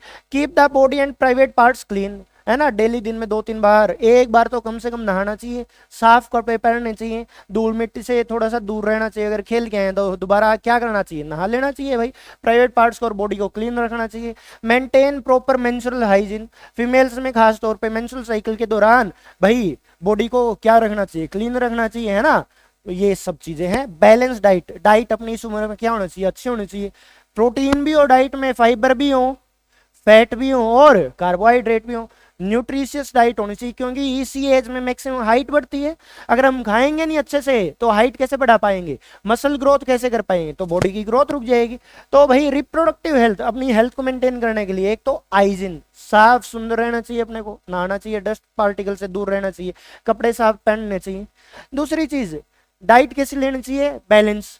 ऐसा नहीं है बहुत ज्यादा फैट खाना शुरू कर दें, ऐसा भी नहीं अकेला बहुत ज्यादा प्रोटीन खाना शुरू कर दें, ऐसा भी नहीं होना चाहिए अकेले आलू ही खाते हैं सिर्फ और सिर्फ, बॉडी में कार्बोहाइड्रेट ही जाते हैं। हर प्रकार की चीजें खानी चाहिए, दूध भी पीना है, रोटी भी खानी है, सब्जियां भी हर प्रकार की खानी है, सलाद भी कंज्यूम करना है, और कभी कभी मन करे तो बाहर का भी खा सकते हैं, मगर बाहर का थोड़ा सा कम कम खाना चाहिए भाई, ताकि इनमें प्रोटीन मिले, बैलेंस डाइट में विटामिन मिले, आयरन मिले और कैल्शियम मिले। ये सब अपने को हड्डियां नई बोन्स की ग्रोथ करने में क्या करेंगे? मदद करेंगे। फिजिकल एक्सरसाइज भी करनी जरूरी है। मैंने बताया था हाइट जो होती है बॉडी की वो किसके ऊपर डिपेंडेंट है? जीन्स पे। अब मैं ऐसे सोच लूं मेरे माँ बाप तो दोनों लंबे हैं, मेरे को खेलने कूदने की क्या आवश्यकता, मेरी हाइट तो पक्का बढ़ेगी। गलत बात है। जीन्स तो अच्छी हैं, ना तो डाइट अच्छी ली, ना कभी फिजिकल एक्सरसाइज करी, तो मेरी हाइट जितनी बढ़ सकती थी उतनी ना बढ़ के थोड़ी छोटी ही रह जाएगी। तो फिजिकल एक्टिविटी भी जरूरी है। मसल डोले सोले कब बनेंगे? जब हम क्या करेंगे? फिजिकल एक्सरसाइज करेंगे। पसीना निकलेगा तो बहुत सारी बॉडी में जो टॉक्सिन्स होते हैं ना, बुरी चीजें इकट्ठा हो जाते हैं, वो बॉडी से बाहर निकल जाए तो हम फिट रहते हैं। क्या रहते हैं? फिट रहते हैं। तो भाई अपने को क्या करना है? फिजिकल एक्सरसाइज भी करनी है। से नो टू ड्रग्स। तुम्हें पता है इंसान हुक्का बीड़ी सिगरेट पीना कब सीखता है? तुम्हारी एज में। तुमसे थोड़ा बड़े हो जाओगे ना तुम, और 18 साल से पहले पहले शुरू कर देते हैं ज्यादातर बच्चे। क्या ड्रग्स करना चाहिए? हुक्का बीड़ी सिगरेट पीनी चाहिए? क्यों नहीं पीनी चाहिए भाई? लंग्स में कैंसर हो जाती है, गले में कैंसर हो जाती है, मुंह में कैंसर हो जाती है, लीवर खराब हो जाता है, दारू पीने से किडनी खराब हो जाती है, बहुत सारी दिक्कत आती है। अगली एक बात, बीड़ी सिगरेट फ्री की तो आती नहीं, 10 20 30 रुपए की कुछ तो आती होगी। हर रोज 15 20 रुपए का खर्चा, महीने में कितने रुपए का खर्चा कर दिया? 100 200 300 का। एक साल में कितने का? 2 3 4 हजार रुपए का। ये तो बीड़ी सिगरेट में। अगर कोई शराब पीनी भी शुरू कर दे दो 250 300 रुपए की, तो शराब एक दिन में पिए है कोई ना कोई, तो 5 10 हजार रुपए का महीने का खर्चा हो गया। अगर कोई heroine smack cocaine drugs consume करना शुरू कर दे तो वो 2 3 हजार रुपए का, तो और ज्यादा पैसे बर्बाद करेगा। तो पूरे जीवन में हम कितने पैसे खराब करेंगे? बहुत सारे। दूसरी चीज, पैसे तो इंसान कमा भी ले, अगर कोई कैंसर होगी तो और पहले निपट जाएंगे, भगवान के पास पहले पहुंच जाएंगे। सही है ना बात? अब सोचो मैं छोटा बच्चा हूं 10वीं क्लास में, और मेरा दोस्त बोले ले सिगरेट पी ले। मैं पी ले पहली बार और सिगरेट पी के घर चला गया, मेरे डैडी को स्मेल आ गई, क्या करेगा? धुनाई कर देगा, सूत देगा, है ना? माँ बाप की नजरों में बुरे बच्चे बन जाएंगे। मान लेते हैं मेरे माँ बाप को ना दिखूं, मेरे पड़ोसी को दिख गया सिगरेट पीता हुआ, वो अपने बच्चे को क्या बोलेगा? इस गंदे बच्चे से दूर रहना, ये सिगरेट पीता है। तो समाज में अपनी छवि बेकार हो जाती है। माँ बाप अपने ऊपर विश्वास कम करते हैं आगे चल के। टीचर्स भी ये समझते हैं नालायक बच्चा है ना? आपके बाकी दोस्त भी आपसे दोस्ती कम कर लेते हैं। स्वास्थ्य खराब होता है, पैसों का लॉस होता है, और जल्दी मृत्यु हो सकती है। जितने आप फिजिकली स्ट्रोंग हो सकते हो उतने नहीं हो पाओगे अगर हम क्या करना शुरू करते हैं? ड्रग्स अल्कोहल कंज्यूम करना शुरू कर दे, स्मोकिंग करना शुरू कर दे, कमजोर ही होते जाएंगे। तो ये चीजें अच्छी हैं बुरी हैं? बहुत ज्यादा बेकार हैं भाई। और इनकी आदत लगती है, क्या लगती है? मन करेगा। जैसे पिज्जा एक दो बार खाओगे बार बार खाने का मन करता है, बर्गर एक बार खाओगे बार बार खाने का मन करता है, मोमोज एक दो बार खाया तो मन करेगा बार बार खाने का, कोल्ड ड्रिंक पीने का मन करता है, आइसक्रीम खाने का मन करता है, ऐसे ही अंदर से और ज्यादा मन करेगा। तो ये एडिक्टिव होते हैं। कैसे हैं? इनको एक बार भी ट्राई नहीं करना चाहिए। तुम्हारी उम्र में बच्चा पता है क्यों करता है शुरू? अब मैं देखता आया हूं, मेरे डैडी सिगरेट पीते हैं, पता नहीं क्या मजा आता है। मेरे मन में आया मैं भी तो चेक करूं एक बार सिगरेट पीने से कैसा महसूस होता है, दारू पी के कैसा लगता है, अल्कोहल पी के कैसा टेस्ट आता है। तुम अगर ट्राई भी करोगे ना तो उसकी क्या पड़ेगी फिर धीरे धीरे आदत। ट्राई भी नहीं करना अपने को, क्या भी नहीं करना है ट्राई। कोई तुम्हारा दोस्त बोले ना कि भाई अब बड़े हो गए अब तो बीड़ी सिगरेट पीनी चाहिए, पी के देखो, उसको एक लगाना थप्पड़। वो तुम्हें बहुत गंदी बात सिखा रहे हैं। अपने को बिल्कुल दूर रहना, ट्राई भी नहीं करना। आइए ना बात समझ में? बेकार है, पैसे का लॉस करेगा, अपनी इमेज खराब हो जाएगी पेरेंट्स के आगे, टीचर के आगे, समाज में भी, अड़ोसी पड़ोसियों के आगे भी। हेल्थ का भी क्या होएगा? लॉस। तो तुम जितने ताकतवर हो सकते थे जीवन में उतने कभी हो भी नहीं पाओगे, और कोई ना कोई बीमारी भी आ जाएगी शरीर में, और पहले भी मृत्यु हो जाएगी। तो इस धरती पे क्या पता 100 साल के लिए सरवाइव करने के लिए आए थे, और क्या पता 50 साल की उम्र में हार्ट अटैक आ जाए, क्या पता 40 की उम्र में ही कैंसर आ जाए। तो बेकार होते हैं वही ड्रग्स। इनको क्या कहना है? बिल्कुल no, say no to drugs. Drugs and alcohol can harm growth. इससे आपकी ग्रोथ रुक जाएगी। अगर जल्दी शराब पीनी शुरू कर दी ना, हाइट बढ़नी बंद हो जाएगी, मसल नहीं बढ़ पाएगी, हम कमजोर से होकर रह जाएंगे, है ना? दूसरी, रिप्रोडक्टिव हेल्थ खराब हो जाती है, रिप्रोडक्टिव फेलियर आ जाता है। बहुत ज्यादा शराबी इंसान जो ड्रग्स ज्यादा करता है वो बच्चे नहीं पैदा कर सकता। ठीक है ना बात? अपने देश में तो महिलाएं शराब नहीं पीती, दूसरे देशों में कई ऐसे देश हैं जहां फीमेल्स भी अल्कोहल कंज्यूम करती है। डॉक्टर स्पष्ट बोलता है प्रेगनेंसी के दिनों में जी अल्कोहल और स्मोकिंग मत करना, बच्चे के स्वास्थ्य पे बुरा असर आएगा। तो रिप्रोडक्टिव फेलियर भी आ सकता है इनसे। They can affect both physical and mental wellbeing. शराब भी इंसान की इच्छा शक्ति कमजोर हो जाती है। डेली ये वादा कर देता हो मैं कल से शराब नहीं पीऊंगा, अगले दिन फिर पक्का शराब पी लेगा। क्यों? क्योंकि उसका अपने विल पावर पे, अपने ब्रेन पे ज्यादा कंट्रोल है नहीं रहता भाई। तो आप शारीरिक रूप से भी कमजोर हो जाओगे और मेंटल रूप से भी, चीजें याद होनी बंद हो जाएंगी, दिमाग का फोकस खत्म हो जाएगा। तो इन चीजों से बिल्कुल बच के रहना है। Adolescents should stay away from harmful substances. Drugs से आपको बिल्कुल दूर रहना चाहिए। कोई ऐसा लड़का है तुम्हारी क्लास में जो इस प्रकार की किसी भी संगत में पड़ा रहता है, उससे बिल्कुल दूर हो जाना चाहिए। उसके बारे में बता देना चाहिए टीचर को कि जी ऐसे ऐसे है। आई बात समझ में? अवेयरनेस एंड एजुकेशन, अगली चीज है अवेयरनेस एंड एजुकेशन। मेरे को गाड़ी चलाने के बारे में ABCD कुछ भी नहीं आती और मैं चलानी शुरू कर दूं तो क्या करूंगा? एक्सीडेंट। तो पहले उसके बारे में क्या होनी चाहिए? अवेयरनेस। ऐसे ही अब तुम अडल्ट हो जाओ कुछ सालों में और बड़े हो जाओगे तो तुम्हें रिप्रोडक्टिव हेल्थ के बारे में अवेयरनेस होनी चाहिए, जानकारी होनी चाहिए भाई। ये बात बताइए। Learn about the changes that occur during the puberty. तुम्हें ये पता होना चाहिए प्यूबर्टी के दौरान क्या क्या चेंजेस आएंगे। ठीक है ना बात है? दूसरी बात, जैसे अब कुछ सालों में प्यूबर्टी आई तो चेहरे पे पिंपल्स निकलने शुरू हो जाएंगे। तुम सोचो पता नहीं क्या दिक्कत होगी। पहले तो मेरे को पिंपल्स नहीं आते थे, अब पिंपल्स आने लगे। वो क्या है? एक प्रकार का नेचुरल प्रोसेस है। क्या है? Natural process. पक्के आएंगे भाई इस टाइम पे। अगली चीज, understand menstruation and reproductive process. लड़कियों को खासतौर पर ये पता होना चाहिए कि भाई जब प्यूबर्टी आ जाएगी बॉडी में, मेंस्ट्रुएशन स्टार्ट हो, ये भी एक नॉर्मल सा प्रोसीजर है। अपने यहाँ पे इसको टैबू मानते हैं, श्रम का विषय मानते हैं, ऐसा कुछ भी नहीं है भाई, ये तो नेचुरल प्रोसेस है। अगली चीज, रिप्रोडक्टिव प्रोसेस के बारे में पता होना चाहिए अपने को।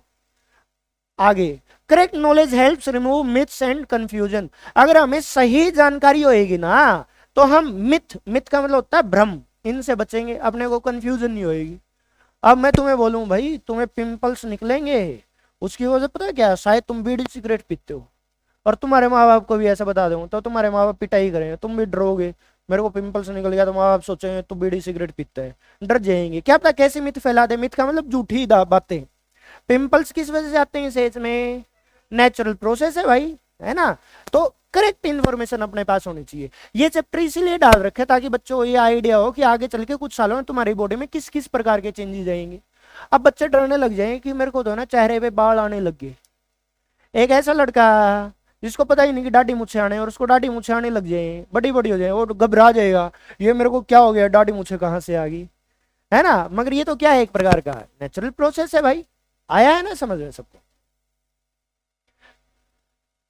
प्रिवेंशन ऑफ डिजीज, जब तुम मैच्योर हो जाओगे, है ना, तो उस टाइम पे रिप्रोडक्शन का प्रोसेस भी स्टार्ट हो जाएगा। तो उस दौरान कई बार कई बीमारियां फैल जाती हैं, उनको बोलते हैं सेक्सुअली ट्रांसमिटेड डिजीज। क्या बोलते हैं? Sexually transmitted disease. ऐसी बहुत सारी डिजीज हैं जो कि सेक्सुअल इंटरकोर्स के दौरान फैलती है, उनको STD बोलते हैं। ऐसी ही एक बीमारी का नाम है एड्स। क्या नाम है? एड्स। सेक्सुअल इंटरकोर्स के दौरान फैलती है भाई, खतरनाक सी बीमारी, एक बार हो जाए इसका कभी इलाज भी नहीं होता। तो अपने को अगर नॉलेज ही नहीं होएगी तो हम बचेंगे कैसे चीजों से? तो अपने को अगर जानकारी है ना तो हम बच भी सकते हैं। तो प्रिवेंशन ऑफ डिजीज, एडोलसेंट, तुम्हारी उम्र के बच्चे should be aware of sexually transmitted disease. इनको क्या पता होना चाहिए कि भाई दुनिया में कुछ ऐसे भी बीमारी हैं जो सेक्सुअल इंटरकोर्स के दौरान फैल सकते हैं एक इंसान से दूसरे इंसान में। जैसे एक बीमारी का नाम क्या है? एड्स। ये बीमारी किस वायरस से होती है? HIV से। एड्स की full form acquired immunodeficiency syndrome. HIV की full form human immunodeficiency virus. आई बात समझ? तो इनके बारे में जानकारी होना चाहिए। ठीक है। अगली चीज, unsafe sexual contact can spread infection.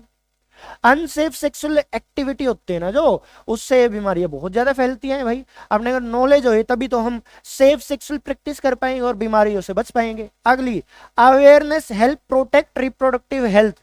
अपने को जानकारी नहीं है बॉडी में क्या क्या चेंजेस आएंगे तो हम वैसे डरे बैठे रहेंगे। अपने को जानकारी है मेरी बॉडी में ये चेंजेस आने थे और उससे कुछ एक्स्ट्रा चेंज है, इसका मतलब अपनी बॉडी में शायद कुछ ना कुछ दिक्कत हो तो हम डॉक्टर के पास भी जा सकते हैं, है ना? तो अपने को क्या होनी चाहिए भाई? हर प्रकार की जानकारी। जानकारी कहां से मिलेगी? टीचर्स बताएं या कॉपी किताबों से मिलेंगी। अपने किसी दोस्त से जानकारी ले और उस पर विश्वास करो, ये सबसे बड़ी गलती होगी। इंस्टाग्राम पे यूट्यूब पे कोई रील देख ली, क्या पता वो सच्ची है झूठी है, वो आपको भ्रमित कर सकता है, झूठी बात बता सकता है आपको।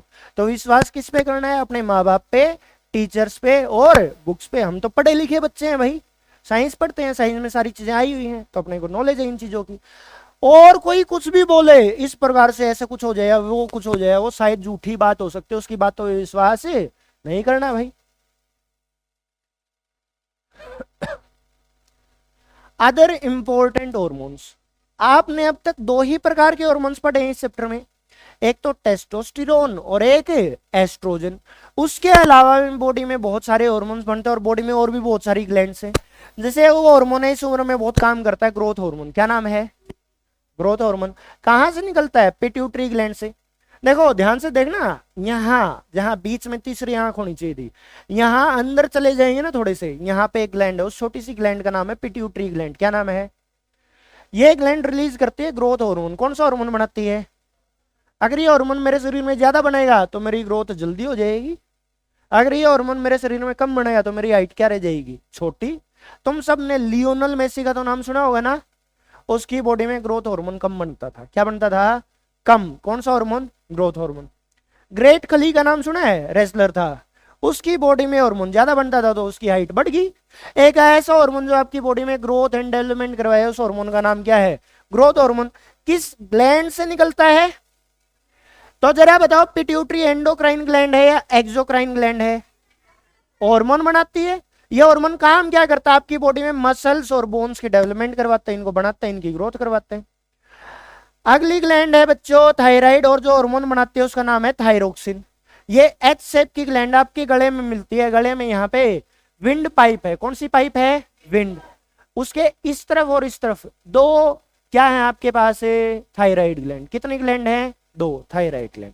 वो कौन सा हार्मोन बनाएंगी? थायरोक्सिन। पूछो भाई क्या है डाउट? ये एक बच्चा दिखा रखी है, ये उसकी हाइट दिखा रखी है, ये ग्लैंड की, थायराइड ग्लैंड की, ये पेनक्रियाज की है, और ये किडनी के ऊपर ये छोटी छोटी ग्लैंड है उसकी है भाई। ये पिक्चर पूछ रहा है, ये पिक्चर किस किस चीज की? यहाँ तो ये बच्चे की हाइट दिखा रखी है, हाइट बढ़ती हुई। यहाँ ये थायराइड ग्लैंड की पिक्चर है, ये पेनक्रियाज की पिक्चर है, ये एड्रीनल ग्लैंड की पिक्चर है भाई।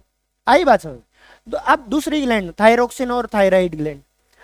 अब तुमने कुछ सुना होगा भाई, कुछ बच्चे तो ऐसे होते हैं, वो बोलते हैं जी मैं तो है ना पानी भी पी लेता हूँ वो भी लग जाता है और मेरा वजन बढ़ जाता है। कुछ ऐसे बच्चे होते हैं जी मैं तो है ना टाइम की 5-6 रोटी खाता हूँ, बहुत कुछ खा पी लेता हूँ, वजन बढ़ता ही नहीं।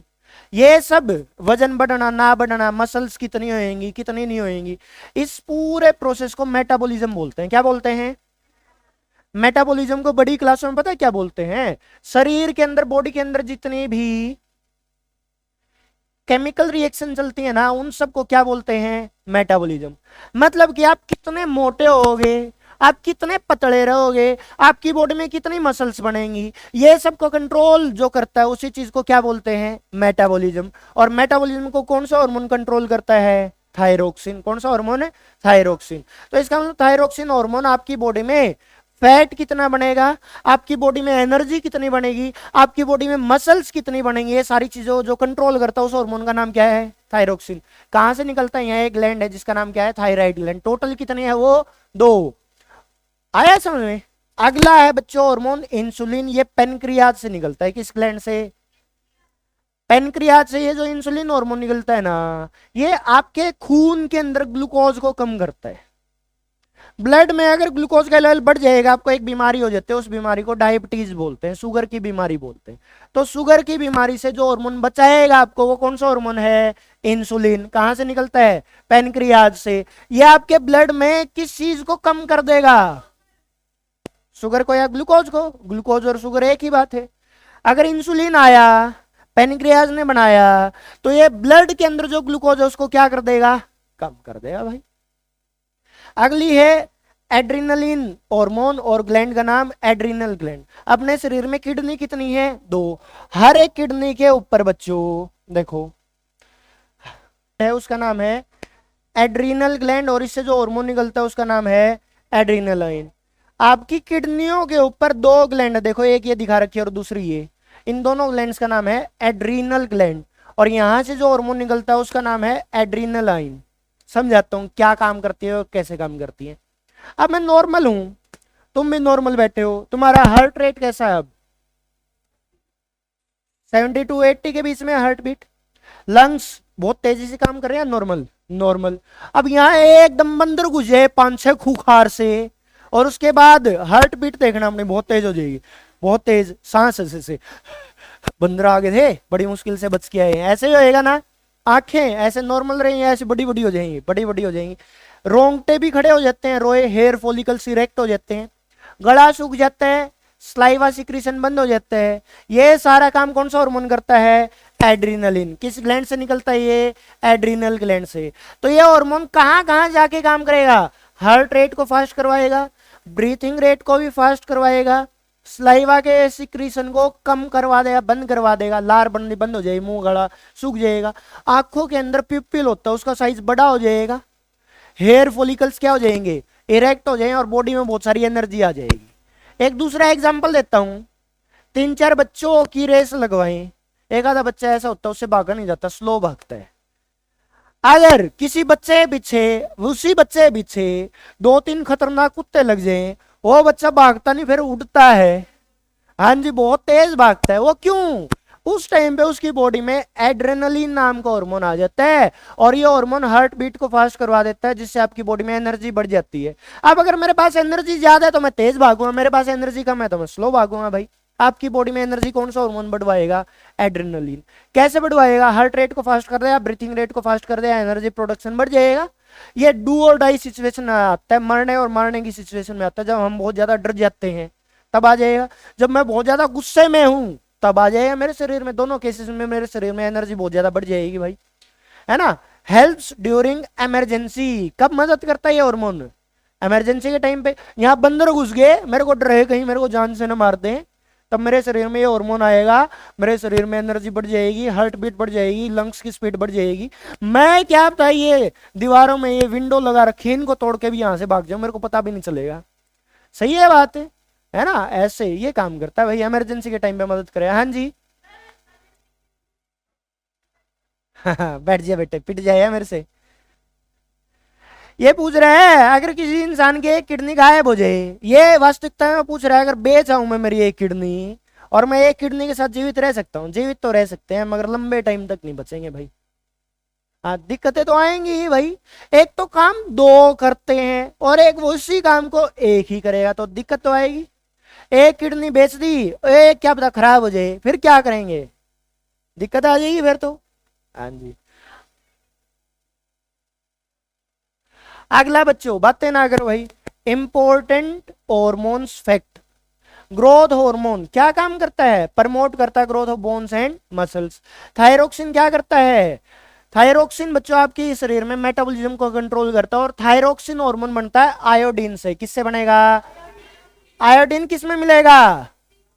सॉल्ट में, नमक में आयोडीन होता है। अब अगर मैं नमक खाना बंद कर दूं, मेरी बॉडी में थायरोक्सिन बनना बंद हो जाएगा, मेरी एक ग्लैंड सूज जाएगी, मोटी हो जाएगी, और गर्दन ऐसे मोटी हो जाएगी। इस बीमारी को गोइटर बोलते हैं।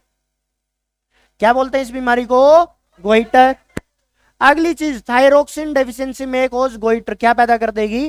गोइटर। याद रखना, थायरोक्सिन हार्मोन किसकी वजह से बनता है? आयोडीन। आयोडीन किस में? सोल्ट में। इंसुलिन की अगर कमी हो जाए तो अपने को कौन सी बीमारी हो जाती है? डायबिटीज, शुगर की बीमारी। Adrenaline also known as fight और फ्लाइट हार्मोन। फाइट लड़ना है, फ्लाइट डर के भागना नहीं है, उड़ जाना है, बिल्कुल बहुत तेजी से भागना है। इसीलिए एड्रिनलिन को क्या बोलते हैं? फाइट और फ्लाइट हार्मोन। आया समझ में भाई? चैप्टर हो जाता है अपना खत्म बच्चों।